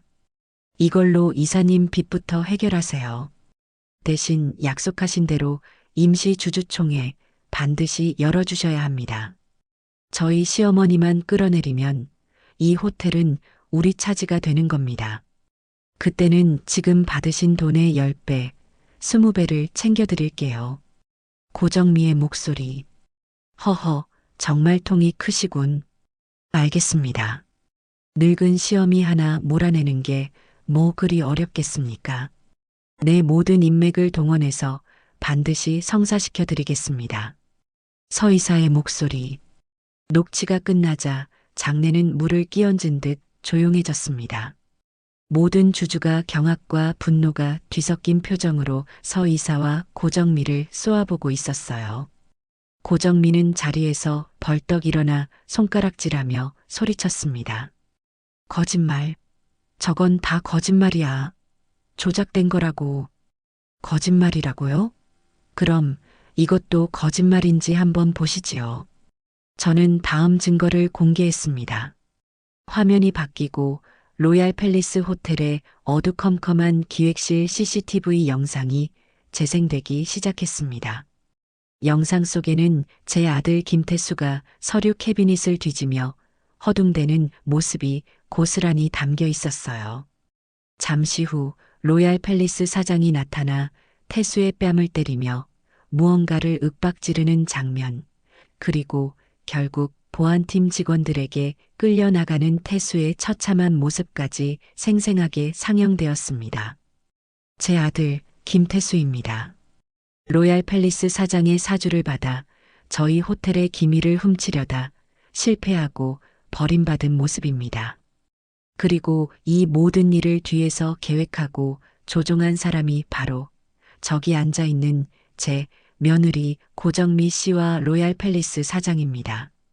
이 두 사람은 저희 엘레강스 호텔을 통째로 집어삼키기 위해 한 가정을 파탄내고 한 사람의 인생을 망가뜨리는 것도 서슴지 않았습니다. 저는 떨고 있는 고정미를 똑바로 쳐다보며 말했습니다. 그녀는 이제 아무런 말도 하지 못하고 그저 사시나무 떨듯 떨기만 할 뿐이었어요. 주주 여러분, 저는 오늘 이 자리에서 제 모든 것을 걸고 말씀드립니다. 저는 지난 25년간 제 모든 것을 바쳐 이 호텔을 지키고 키워왔습니다. 제게는 흠이 많고 부족한 점도 많을 겁니다. 하지만 단 한 번도 사사로운 욕심으로 호텔에 해를 끼친 적은 없습니다. 저를 믿어주십시오. 제 연설이 끝나자 장내에서는 우레와 같은 박수가 터져나왔습니다. 주주들은 모두 자리에서 일어나 저를 향해 지지와 격려를 보내주었어요. 서 이사는 고개를 숙인 채 그대로 연회장을 빠져나갔고 고정미는 그 자리에 주저앉아 넋 나간 사람처럼 중얼거리고 있었습니다. 상황은 완벽하게 정리되었습니다. 저는 의장석으로 다가가 마이크를 다시 잡고 마지막 선언을 했습니다. 오늘 안건으로 상정된 대표이사 회의만은 부결되었음을 선포합니다. 그리고 저는 이 자리를 빌려 한 가지 중대한 발표를 하고자 합니다. 저는 숨을 한번 고르고 장내에 있는 모든 사람들을, 그리고 카메라를 통해 이 모든 상황을 지켜보고 있을 제 아들을 향해 말했습니다. 오늘부로 제 아들 김태수를 엘레강스 호텔의 모든 상속 권한에서 공식적으로 제외하겠습니다. 그에게는 단 한 주의 주식도 단 한 평의 땅도 물려주지 않을 것입니다. 이것은 비정한 어미의 복수가 아니라 자신의 잘못에 대해 성인으로서 온전히 책임지게 하려는 제 마지막 가르침입니다. 그 말을 끝으로 저는 단상에서 내려왔습니다. 길고 길었던 싸움의 끝이 보이기 시작했습니다. 임시 주주총회라는 거대한 폭풍이 휩쓸고 간 뒤 호텔은 언제 그랬냐는 듯 빠르게 안정을 되찾았습니다. 오히려 이번 사건을 계기로 저의 리더십은 더욱 공고해졌고 저를 믿고 따르는 직원들의 충성심은 하늘을 찔렀어요. 하지만 무대의 한쪽이 환하게 빛나면 다른 한쪽은 더욱 깊은 어둠 속으로 가라앉는 법이지요. 제 아들 김태수와 며느리였던 고정미의 삶이 바로 그러했습니다. 주주총회에서 공개적으로 망신을 당하고 모든 계획이 수포로 돌아간 서 이사는 배임 및 주가 조작 혐의로 검찰 조사를 받게 되었습니다. 그 과정에서 고정미가 사채업자들에게 돈을 빌려 그를 매수하려 했던 정황이 모두 드러났고 경찰은 고정미를 사기 및 배임 교사 혐의로 추적하기 시작했어요. 동시에 로얄 팰리스 호텔 측은 자신들의 산업 스파이 시도 사실이 세간에 알려질까 두려워 모든 책임을 제 아들 태수에게 떠넘긴 채 그를 고소해버렸습니다. 태수 역시 업무방해 및 정보통신망법 위반 혐의로 경찰의 수사선상에 오르게 되었죠. 그야말로 완전한 나락이었습니다. 한때는 엘레강스 호텔의 유일한 후계자로 또 한 명은 그 옆에서 호의호식하던 안주인으로 남부러울 것 없이 살던 두 사람이 하루아침에 범죄자 신세로 전락한 것입니다. 박 전무는 매일 아침 그들의 동향을 간략하게 정리해 제게 보고했습니다. 저는 그저 묵묵히 보고를 들을 뿐 어떤 지시도 내리지 않았어요. 고정미 씨는 현재 수사망을 피해 도피 중이라고 합니다. 어제는 그녀에게 돈을 빌려준 사채업자들이 월세집까지 찾아가 쑥대밭을 만들어 놓았다고 합니다. 집주인은 계약 위반이라며 당장 방을 빼라고 통보한 상태입니다. 태수는 어떻게 지낸다고 하던가요? 제 목소리가 저도 모르게 살짝 떨리는 것을 느꼈습니다. 김태수 군은 경찰 조사를 한 차례 받은 뒤 풀려났지만 출국 금지 조치가 내려졌습니다. 현재는 고정미 씨와 함께 허름한 여관을 전전하며 지내는 것으로 파악됩니다. 여관. 제 남편과 제가 맨주먹으로 사업을 시작했던 바로 그곳이었습니다. 하지만 우리가 머물렀던 여관에는 희망과 사랑이 있었지만 지금 저 아이들이 머무는 여관방에는 절망과 증오만이 가득하겠지요. 저는 보고를 듣고 난 뒤 한동안 아무 말도 할 수 없었습니다. 자식을 이 지경까지 오게 만든 제 자신에 대한 자책과 그럼에도 불구하고 스스로의 힘으로 이겨내야 한다는 차가운 이성이 머릿속에서 끊임없이 충돌했습니다. 결국 그들이 살던 고급 아파트는 경매에 넘어갔습니다. 집안에 있던 값비싼 가구와 가전제품들은 사채업자들이 헐값에 모두 가져가 버렸고 남은 것은 두 사람의 낡은 옷가지 몇 벌뿐이었습니다. 모든 것을 잃고 빈털터리가 된 두 사람은 이제 서로를 붙잡고 의지하는 대신 서로를 탓하며 물어뜯기 시작했어요. 그들의 비참한 말로는 박 전무가 설치해둔 작은 정보망을 통해 제 귀에까지 생생하게 들려왔습니다. 이게 다 너 때문이야. 네가 조금만 더 똑똑했어도 일이 이 지경까지 오지는 않았을 거라고. 멍청한 자식? 여관방의 얇은 벽을 타고 들려오는 고정미의 날카로운 목소리였습니다. 뭐, 내 탓이라고?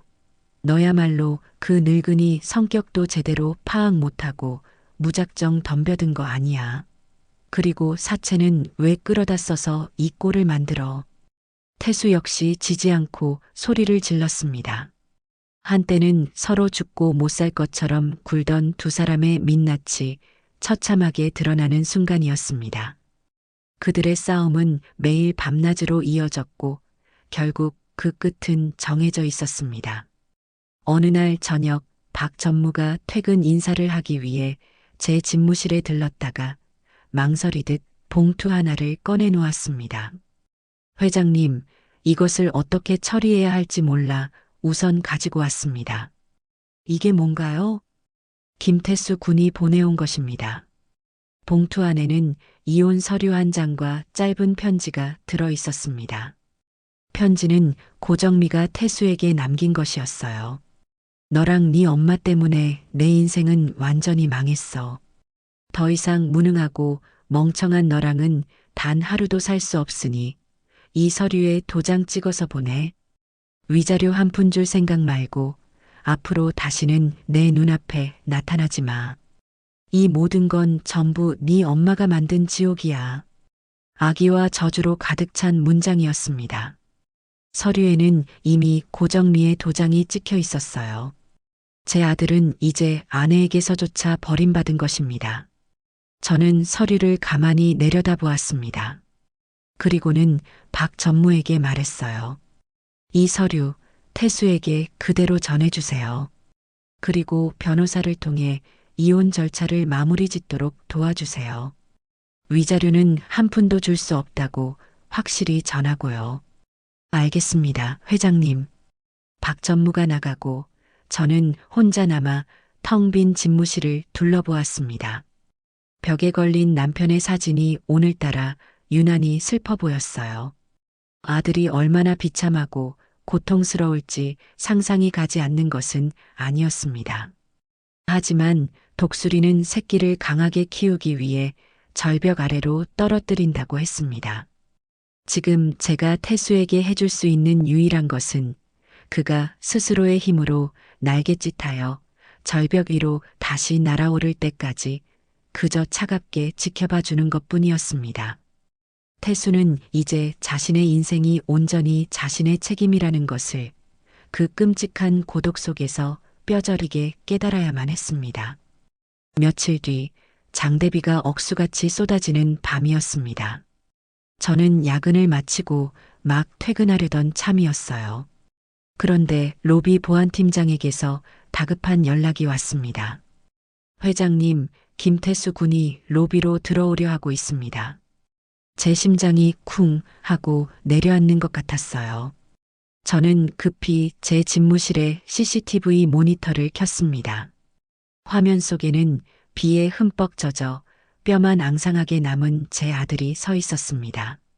한때는 멀끔했던 그의 얼굴은 수염이 덥수룩하게 자라 있었고 값비싼 옷 대신 때에 절은 낡은 티셔츠 한 장을 걸치고 있었어요. 그는 넋이 나간 사람처럼 텅 빈 눈으로 로비 안쪽을 바라보고 있었습니다. 보안 요원 2명이 그의 앞을 막아서며 정중하지만 단호하게 말하고 있었어요. 죄송하지만 출입 명단에 없으신 분은 들어오실 수 없습니다. 나 우리 어머니 회장님 좀 뵙게 해주시오. 제발 한 번만. 태수의 목소리는 거의 들리지 않을 정도로 작고 갈라져 있었습니다. 그는 더 이상 소리칠 기력조차 남아있지 않은 듯 보였어요. 그저 애원하듯 혹은 모든 것을 포기한 사람처럼 중얼거릴 뿐이었습니다. 저는 모니터 화면에서 눈을 뗄 수가 없었습니다. 당장이라도 달려내려가 비에 젖은 아들을 끌어안고 싶다는 충동과 여기서 무너지면 그동안의 노력이 모두 물거품이 된다는 이성이 격렬하게 싸웠습니다. 제 손이 차갑게 식어갔어요. 그때 보안팀장이 인터폰으로 제게 물었습니다. 회장님, 어떻게 할까요? 저는 한참을 망설이다 눈을 질끈 감고 말했습니다. 원칙대로 처리하세요. 저 사람은 우리 호텔과 아무 관련 없는 외부인입니다. 제 입에서 나온 말이 제 가슴에 비수처럼 꽂혔습니다. 수화기를 내려놓고 저는 모니터 화면을 돌려버렸습니다. 아들의 마지막 모습을 차마 볼 수가 없었어요. 잠시 후 로비에서 작은 실랑이가 벌어지는 소리가 들렸고 이내 모든 것이 조용해졌습니다. 제 아들은 결국 자신의 어머니가 있는 건물 문턱조차 넘지 못하고 빗속으로 다시 쫓겨난 것입니다. 그날 밤 저는 집으로 돌아가지 못하고 집무실 소파에서 뜬 눈으로 밤을 지새웠습니다. 빗소리는 마치 아들의 울음소리처럼 들렸고 창문에 부딪히는 바람 소리는 저를 원망하는 절규처럼 느껴졌어요. 내가 정말 잘하고 있는 것일까? 이것이 정녕 아들을 위한 길일까? 수백, 수천 번을 제 자신에게 되물었습니다. 답은 없었어요. 다만 이 길의 끝에서 아들이 진정한 어른으로 다시 태어나기를 기도할 뿐이었습니다. 다음 날 오후 제 오랜 친구이자 고문 변호사인 최 변호사가 약속도 없이 저를 찾아왔습니다. 그의 얼굴에는 안타까움과 걱정이 가득했어요. 오 회장, 어젯밤 이야기 들었네. 아무리 그래도 자식을 어떻게 그렇게 매정하게 내칠 수가 있나? 다들 자네 보고 독하다고 피도 눈물도 없다고들 하더군. 저는 말없이 그가 내미는 따뜻한 차를 받아들었습니다. 최 변호사, 자네도 내가 틀렸다고 생각하나? 틀렸다기보다는 너무 극단적이라는 생각은 드네. 태수가 물론 큰 잘못을 저질렀지. 하지만 저렇게까지 벼랑 끝으로 몰아붙여야만 했을까? 저러다 아이가 정말 나쁜 마음이라도 먹으면 어쩌려고 그러나? 나쁜 마음이라 지금보다 더 나빠질 게 뭐가 있겠나? 나는 태수가 지금 인생의 가장 밑바닥을 경험하고 있다고 생각하네. 그리고 사람이 진짜 변하려면 그 밑바닥을 스스로의 힘으로 딛고 일어서는 경험이 반드시 필요하다고 믿어. 저는 찻잔을 내려놓고 최 변호사를 똑바로 바라보며 말했습니다. 자네는 용서가 무엇이라고 생각하나? 그저 내가 너를 용서한다고 말 한마디 건네는 거? 나는 그렇게 생각하지 않아.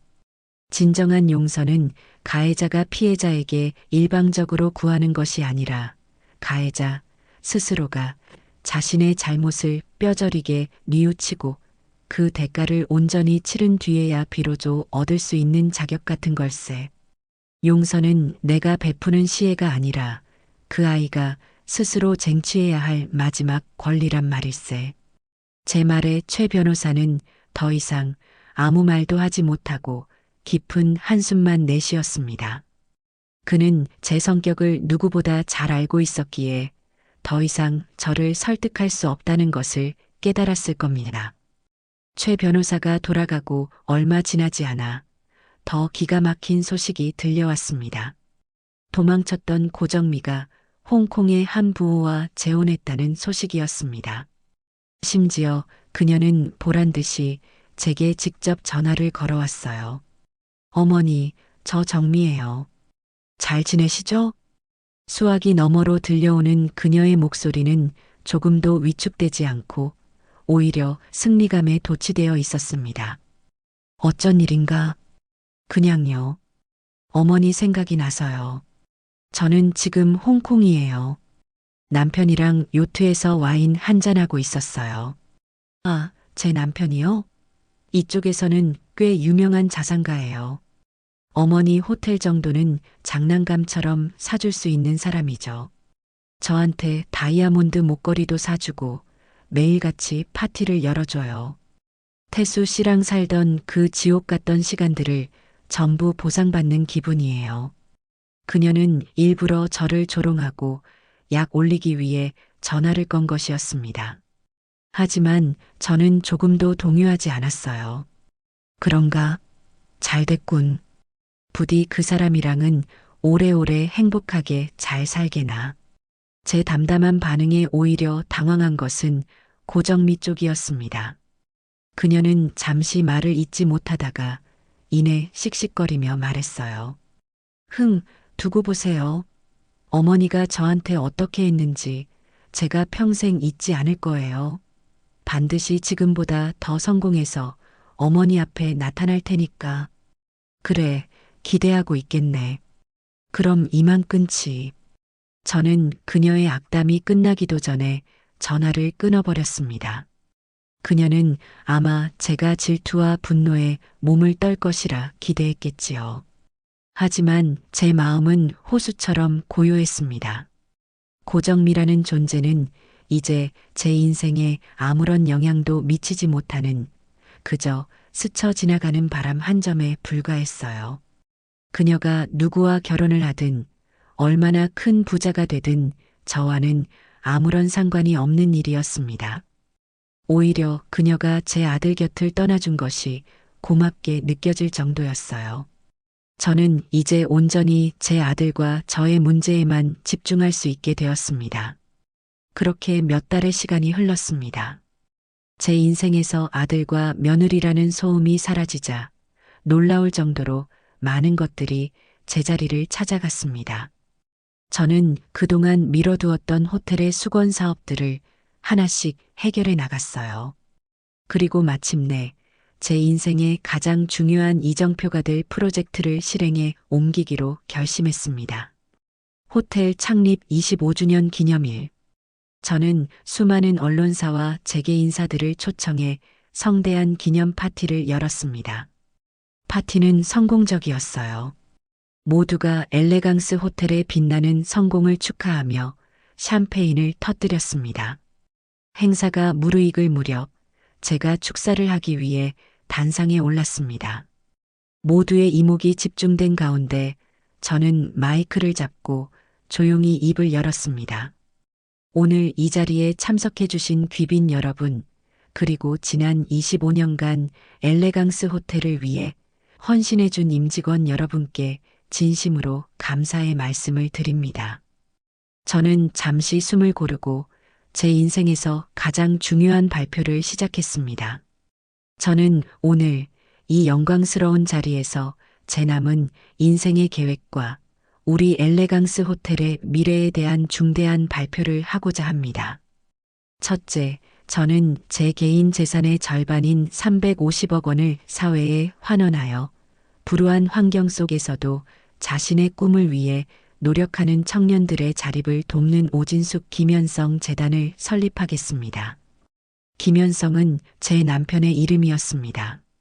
제 발표에 장내는 순간 찬물을 끼얹은 듯 조용해졌다가 이내 우레와 같은 박수 소리로 가득 찼습니다. 그리고 둘째, 저는 이 호텔을 제 자식에게 물려주지 않을 것입니다. 이번 발표는 더 큰 충격을 안겨주었습니다. 장내는 다시 한번 술렁이기 시작했어요. 대신 저는 이 호텔의 미래를 지난 25년간 피와 땀으로 함께 회사를 일궈온 바로 여러분, 우리 임직원 여러분께 맡기고자 합니다. 저는 오늘부로 제가 가진 호텔 지분의 30%를 우리사주 조합의 무상으로 증여할 것이며 특히 20년 이상 장기 근속한 직원들에게는 별도의 스톤 옵션을 부여할 것입니다. 또한 이 자리에서 25년간 제 곁을 지키며 호텔을 위해 헌신해온 박민준 전무를 엘레강스 호텔의 새로운 전문 경영인 대표이사로 임명합니다. 제 선언이 끝나자 박 전무를 비롯한 수많은 직원들이 눈물을 터뜨렸습니다. 그들은 자리에서 일어나 제게 끊임없는 박수를 보냈어요. 그것은 단순한 감사를 넘어 깊은 존경과 신뢰의 표현이었습니다. 저는 그들을 바라보며 미소를 지었습니다. 저것이 바로 제가 꿈꿔왔던 진정한 가족의 모습이었습니다. 피로 얽힌 관계가 아니라 신뢰와 헌신으로 맺어진 새로운 공동체. 다음 날 모든 언론이 제 소식을 대서특필했습니다. 피보다 진한 신의 한국 재벌사의 새로운 역사를 쓴 오진숙 회장, 자식에게 경영권을 물려주는 대신 직원들에게 회사를 물려준 위대한 선택 같은 헤드라인들이 신문 일면을 장식했습니다. 세간의 평가는 더 이상 중요하지 않았어요. 저는 제 남편 앞에서 했던 약속, 그리고 제 자신과 했던 약속을 지켰다는 사실만으로 충분히 만족스러웠습니다. 그날 이후 호텔 직원들은 저를 회장님이 아닌 어머니라고 부르기 시작했습니다. 처음에는 어색했지만 그들의 진심 어린 눈빛 속에서 저는 잃어버렸던 따뜻한 유대감을 느낄 수 있었습니다. 저는 더 이상 외롭지 않았어요. 저에게는 엘레강스 호텔이라는 새로운 가족이 생겼으니까요. 새로운 삶에 완벽하게 적응해 가던 어느 가을날 오후였습니다. 박전무, 아니, 이제는 박 대표가 된 그가 조심스럽게 제 집무실로 들어와 낡은 편지 한 통을 내밀었습니다. 회장님, 김태수 군에게서 온 편지입니다. 그의 입에서 아들의 이름이 나온 것은 참으로 오랜만이었습니다. 저는 잠시 망설이다 조용히 편지를 받아들었습니다. 발신인 주소는 어느 공사장 인부들의 숙소로 되어 있었어요. 삐뚤빼뚤한 글씨체는 금방이라도 눈물을 떨어뜨릴 것처럼 번져 있었습니다. 저는 조용히 편지를 열어 읽어 내려가기 시작했습니다. 어머니, 태수입니다. 이 편지를 읽으실지 모르겠지만 그래도 용기를 내어 몇 자 적습니다. 저는 지금 건설 현장에서 막노동을 하며 지내고 있습니다. 매일 아침 뼈가 으스러질 듯한 고통 속에서 눈을 뜨고 해가 질 때까지 무거운 벽돌과 철근을 나르며 하루를 보냅니다. 제 손은 온통 굳은 살이 박이고 상처투성이가 되었고 밤이 되면 끙끙 앓다가 잠이 들기 일쑤입니다. 어머니, 정말 부끄럽지만 저는 이제야 알게 되었습니다. 돈을 번다는 것이 얼마나 힘들고 고된 일인지, 그리고 어머니와 아버지가 평생을 바쳐 이뤄내신 것들이 얼마나 위대하고 대단한 것이었는지를 말입니다. 얼마 전 처음으로 제 힘으로 번 돈으로 월급을 받았습니다. 고작 150만 원 남짓한 돈이었지만 저는 그 돈을 손에 쥐고 한참을 울었습니다. 그 돈으로 며칠 만에 처음으로 따뜻한 밥을 사 먹었습니다. 밥이 이렇게 달고 맛있다는 것을 태어나서 처음 알았습니다. 어머니, 제가 정말 잘못했습니다. 저는 세상에서 가장 어리석고 못난 아들이었습니다. 어머니의 사랑을 권리인 줄 알았고 어머니의 재산을 제 것인 줄 착각했습니다. 어머니의 가슴에 얼마나 큰 대못을 박았는지 이제야 조금이나마 알 것 같습니다. 용서해달라는 말은 하지 않겠습니다. 저는 아직 어머니께 용서를 빌 자격조차 없는 놈이니까요. 다만 이렇게라도 제 마음을 전하고 싶었습니다. 부디 몸 건강히 지내십시오. 불효자식 김태수 올림. 편지를 다 읽고 저는 조용히 눈을 감았습니다. 눈물이 핑 돌았지만 흘리지는 않았어요. 편지 속에는 분명 아들의 진심이 담겨 있었습니다. 하지만 저는 아직 때가 아니라고 생각했습니다. 진정한 반성과 변화는 한 통의 편지로 증명되는 것이 아니었으니까요. 그것은 앞으로 그 아이가 살아갈 시간 속에서 그의 행동과 삶으로 스스로 증명해내야 하는 것이었습니다. 저는 편지를 곱게 접어 서랍 깊숙한 곳에 넣어두었습니다. 그리고 아무런 답장도 하지 않았어요. 그저 창밖을 바라보며 조용히 생각했습니다. 태수야, 이제 겨우 첫걸음을 뗐구나. 진짜 시험은 이제부터 시작이다. 저는 제 아들이 그 시험을 통과하고 언젠가 제 앞에 떳떳한 어른의 모습으로 다시 나타날 그날을 아주 조금은 기대해 보기로 했습니다. 아들의 편지를 받은 후로도 제 일상은 변함없이 흘러갔습니다. 저는 여전히 호텔의 회장으로서 그리고 새로 설립된 재단의 이사장으로서 바쁜 나날을 보냈어요. 하지만 제 마음 한편에는 늘 그 낡은 편지 한 통이 자리 잡고 있었습니다. 아들이 과연 그 편지에 담은 진심을 삶으로 증명해 보일 수 있을지 저는 묵묵히 지켜보기로 했습니다. 그러던 어느 날 생각지도 못했던 인물에게서 연락이 왔다는 보고를 받았습니다. 바로 홍콩에 부호와 재혼했다며 저를 조롱하던 며느리 고정미였습니다. 그런데 그녀의 상황은 180도 달라져 있었어요. 회장님, 고정미 씨가 김태수 군이 일하는 공사 현장 숙소로 찾아갔다고 합니다. 행색이 말이 아니었다고 합니다. 박 대표의 보고에 따르면 고정미가 재혼했다던 홍콩의 부호는 사실 전문 사기꾼이었습니다. 그는 고정미가 사채까지 끌어다 마련한 얼마 남지 않은 돈마저 전부 가로챈 뒤 그녀를 무일푼으로 길거리에 내쫓았다고 해요. 온갖 망신을 당하고 빈털터리가 된 그녀는 결국 마지막 지푸라기라도 잡는 심정으로 제 아들 태수를 찾아온 것이었습니다. 저는 박 대표가 건넨 사진 한 장을 내려다보았습니다. 사진 속에는 흙먼지가 가득한 공사장 한편에서 두 사람이 마주보고 서 있었습니다. 한때는 명품으로 휘감았던 고정민은 싸구려 옷차림의 얼굴은 절망으로 시커멓게 타들어가 있었고 제 아들 태수는 작업복 차림으로 땀을 닦으며 무표정하게 그녀를 내려다보고 있었어요. 태수 씨, 나 좀 도와줘요. 내가 잘못했어요. 당신 말이 다 맞았어. 내가 어리석었어요. 우리 다시 시작하면 안 될까? 응? 당신 어머니한테 가서 한 번만 빌면.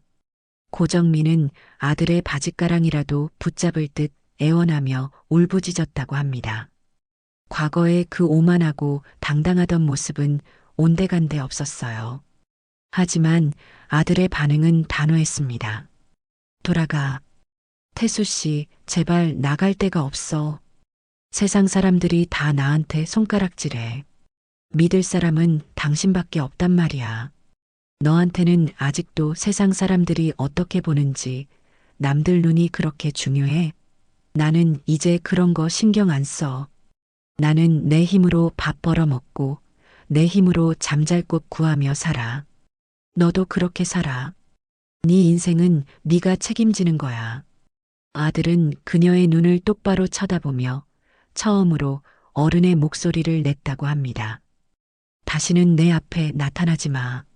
내 인생에서, 그리고 우리 어머니 인생에서 이제 그만 사라져줘. 그 말을 끝으로 태수는 뒤돌아서서 자신의 일터로 돌아갔고 고정민은 그 자리에 주저앉아 한참을 통곡하다가 결국 홀로 사라졌다고 합니다. 저는 그 보고를 들으며 처음으로 아들이 대견하다는 생각을 했습니다. 그는 더 이상 아내의 등살에 못 이겨 제게 손을 벌리던 과거의 김태수가 아니었습니다. 그는 비로소 한 명의 독립된 인격체로서 자신의 삶의 경계선을 스스로 긋기 시작한 것입니다. 그날 이후 태수는 정말로 묵묵히 자신의 삶을 살아냈습니다.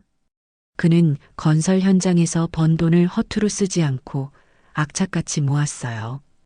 그리고 몇 달 뒤 그는 마침내 반지하의 작은 월세방을 얻어 인부 숙소를 나왔다는 소식을 들었습니다.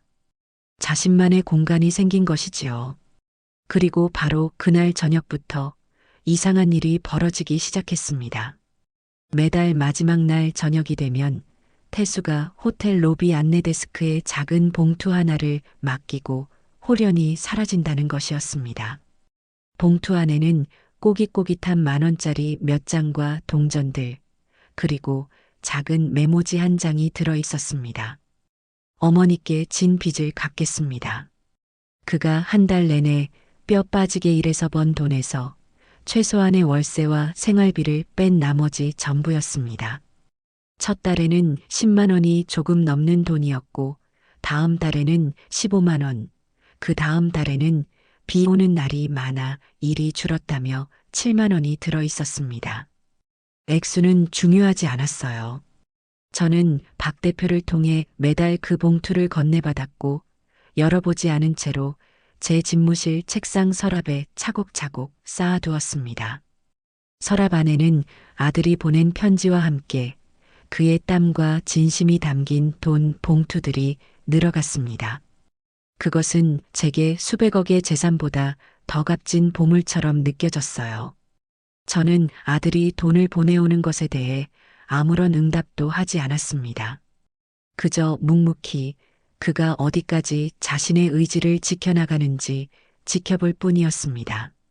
시간은 그렇게 속절없이 흘러 어느덧 차가운 바람이 부는 겨울이 다가오고 있었습니다. 겨울이 깊어지던 어느 날 저는 박 대표를 제 집무실로 불렀습니다. 창밖에는 첫눈이 펑펑 내리고 있었어요. 박 대표, 태수는 요즘 어떻게 지냅니까? 날이 추운데 공사장 일은 할 만하다고 하던가요? 동상에 걸려 고생을 좀 했다고 들었습니다만 그래도 하루도 빠짐없이 출근하고 있다고 합니다. 얼마 전에는 기술을 배워서 일당이 조금 올랐다며 이번 달에는 20만 원을 보내왔습니다. 박 대표의 말에 제 가슴 한쪽이 시큰하게 저려왔습니다. 저는 쌓여가는 돈 봉투들을 보며 더 이상 이 시험을 계속하는 것이 옳은 일인지 고민하기 시작했어요. 아들은 충분히 자신의 변화를 증명해 보이고 있었습니다. 이제는 제가 그에게 마지막 기회를 주어야 할 때가 온 것 같았어요.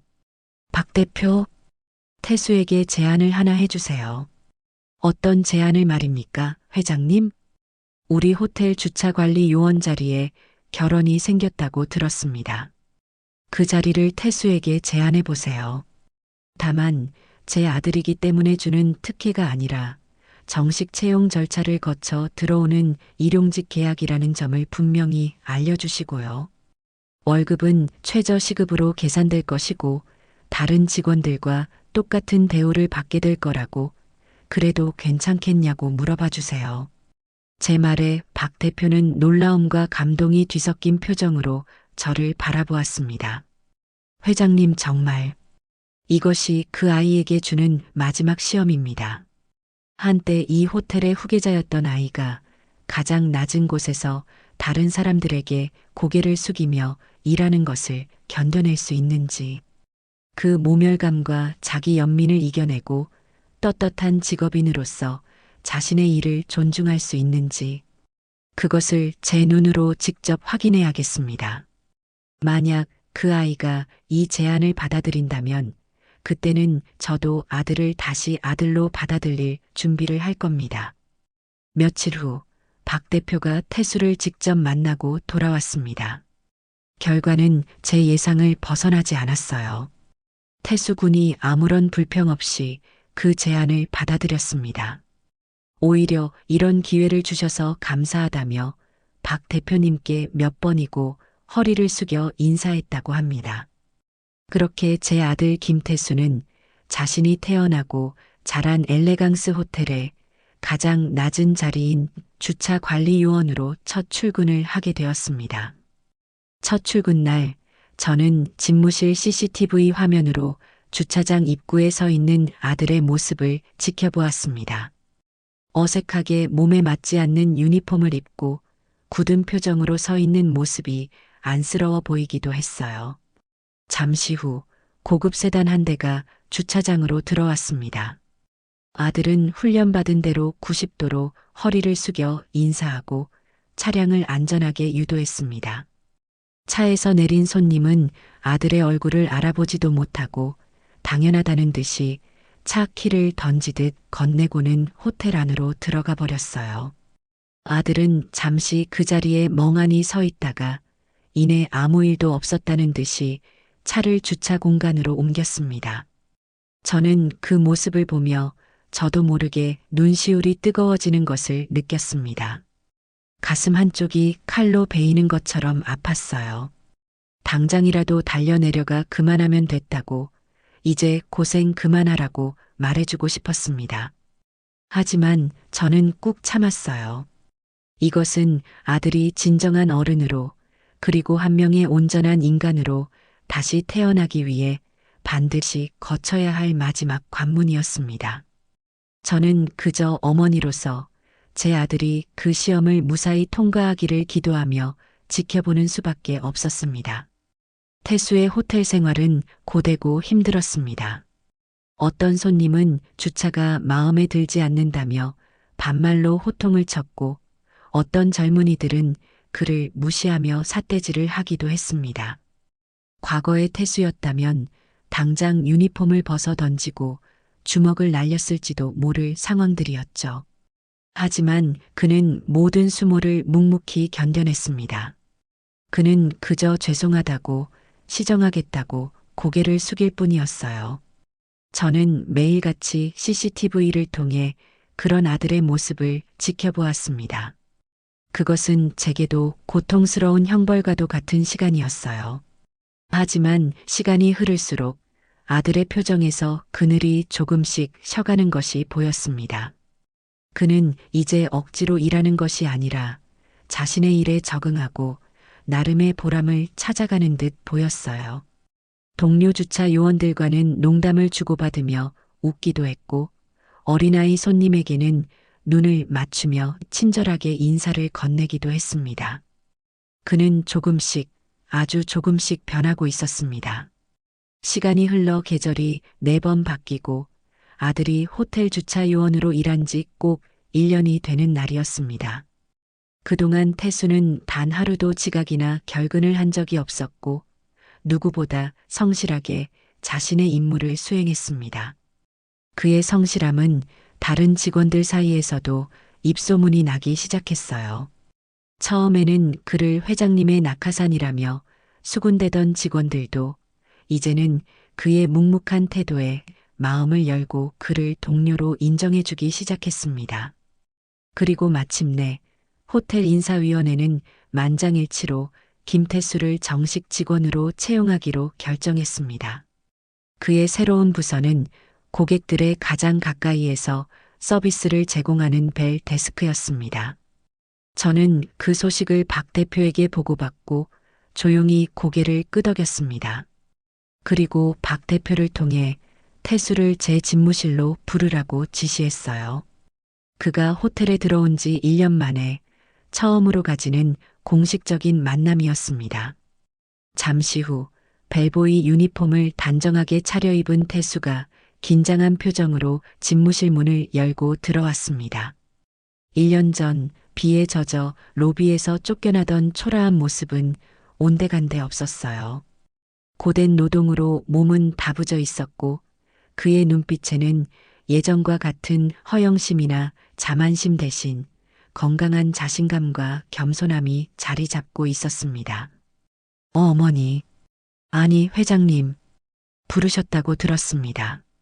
아들은 저를 어떻게 불러야 할지 몰라 망설이며 어색하게 고개를 숙였습니다. 저는 자리에서 일어나 그에게 다가가 손을 내밀었습니다. 악수 한번 하세. 김태수 씨, 엘레강스 호텔의 정식 직원이 된 것을 축하하네. 아들은 잠시 망설이다 조심스럽게 제 손을 맞잡았습니다. 그의 손은 주차장에서의 고된 노동으로 여전히 거칠었지만 그 어떤 손보다 따뜻하고 단단하게 느껴졌어요. 감사합니다, 회장님. 앉게. 차 한잔하지. 저는 아들을 소파에 앉히고 직접 차를 내어주었습니다. 우리는 한동안 아무 말 없이 차만 마셨어요. 어색한 침묵이 흘렀지만 그 침묵이 결코 불편하지는 않았습니다. 일은 할 만한가? 네. 힘든 것보다 배우는 것이 더 많습니다. 제가 얼마나 세상 물정 모르고 철없이 살았는지 매일매일 깨닫고 있습니다. 아들은 담담하게 말했습니다. 저는 그런 아들의 모습을 가만히 바라보다가 집무실 안쪽에 있는 작은 금고로 다가가 무언가를 꺼내왔습니다. 그것은 제 남편이 평생을 손목에 차고 다녔던 낡고 다른 손목 시계였습니다. 시계의 유리에는 흠집이 가득했고 가죽 밴드는 땀에 절어 색이 발해 있었어요. 저는 그 시계를 아들 앞 테이블에 조용히 내려놓았습니다. 이게 뭔지 알겠나? 아버지 시계네요. 아들의 목소리가 살짝 잠겨 있었습니다. 그래. 자네 아버지가 평생을 소중히 여겼던 물건이지. 이 시계는 스위스 명품 시계처럼 비싸거나 화려하지 않아. 하지만 자네 아버지가 이 호텔을 세우기 위해 흘렸던 땀과 시간이 이 시계의 초침 하나하나에 모두 담겨 있단다. 저는 아들의 눈을 똑바로 쳐다보며 말했습니다. 나는 너에게 수백억의 재산이나 호텔의 지분을 물려주지 않을 것이다. 그 대신 오늘 너에게 이 시계를 물려주겠다. 이것이 내가 너에게 줄 수 있는 유일하고도 진정한 유산이다.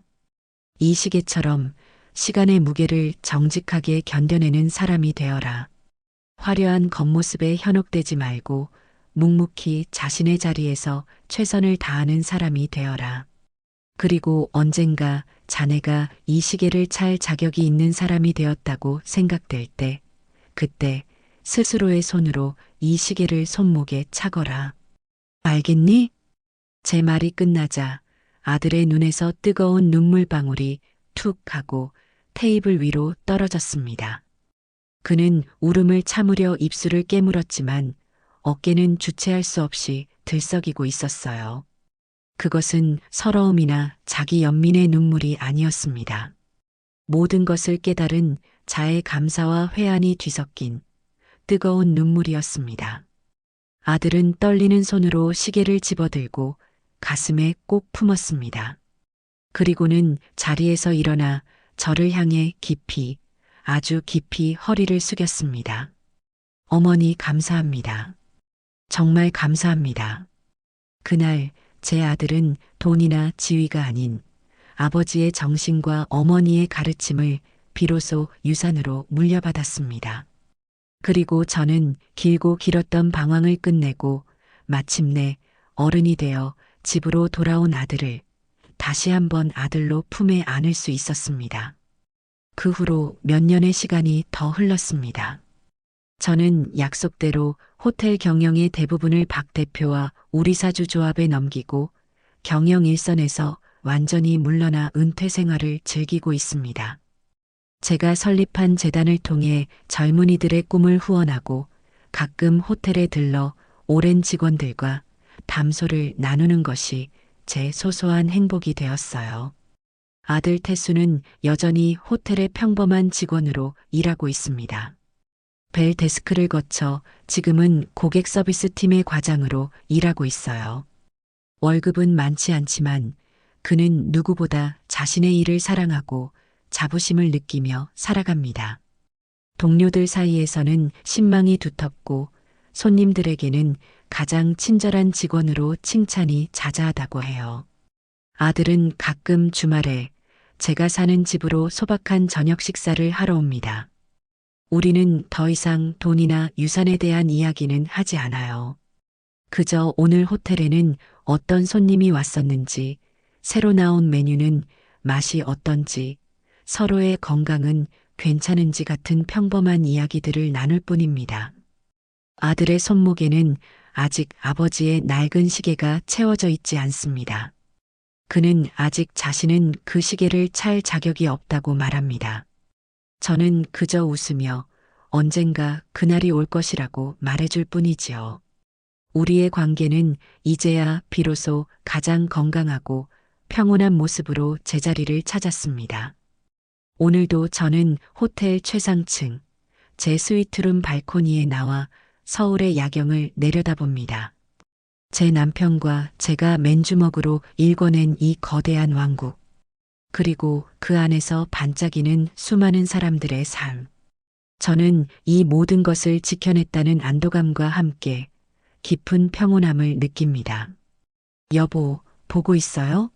나 이제 정말 좀 쉬어도 되겠어요. 우리 아들도 이제 진짜 어른이 되었으니까.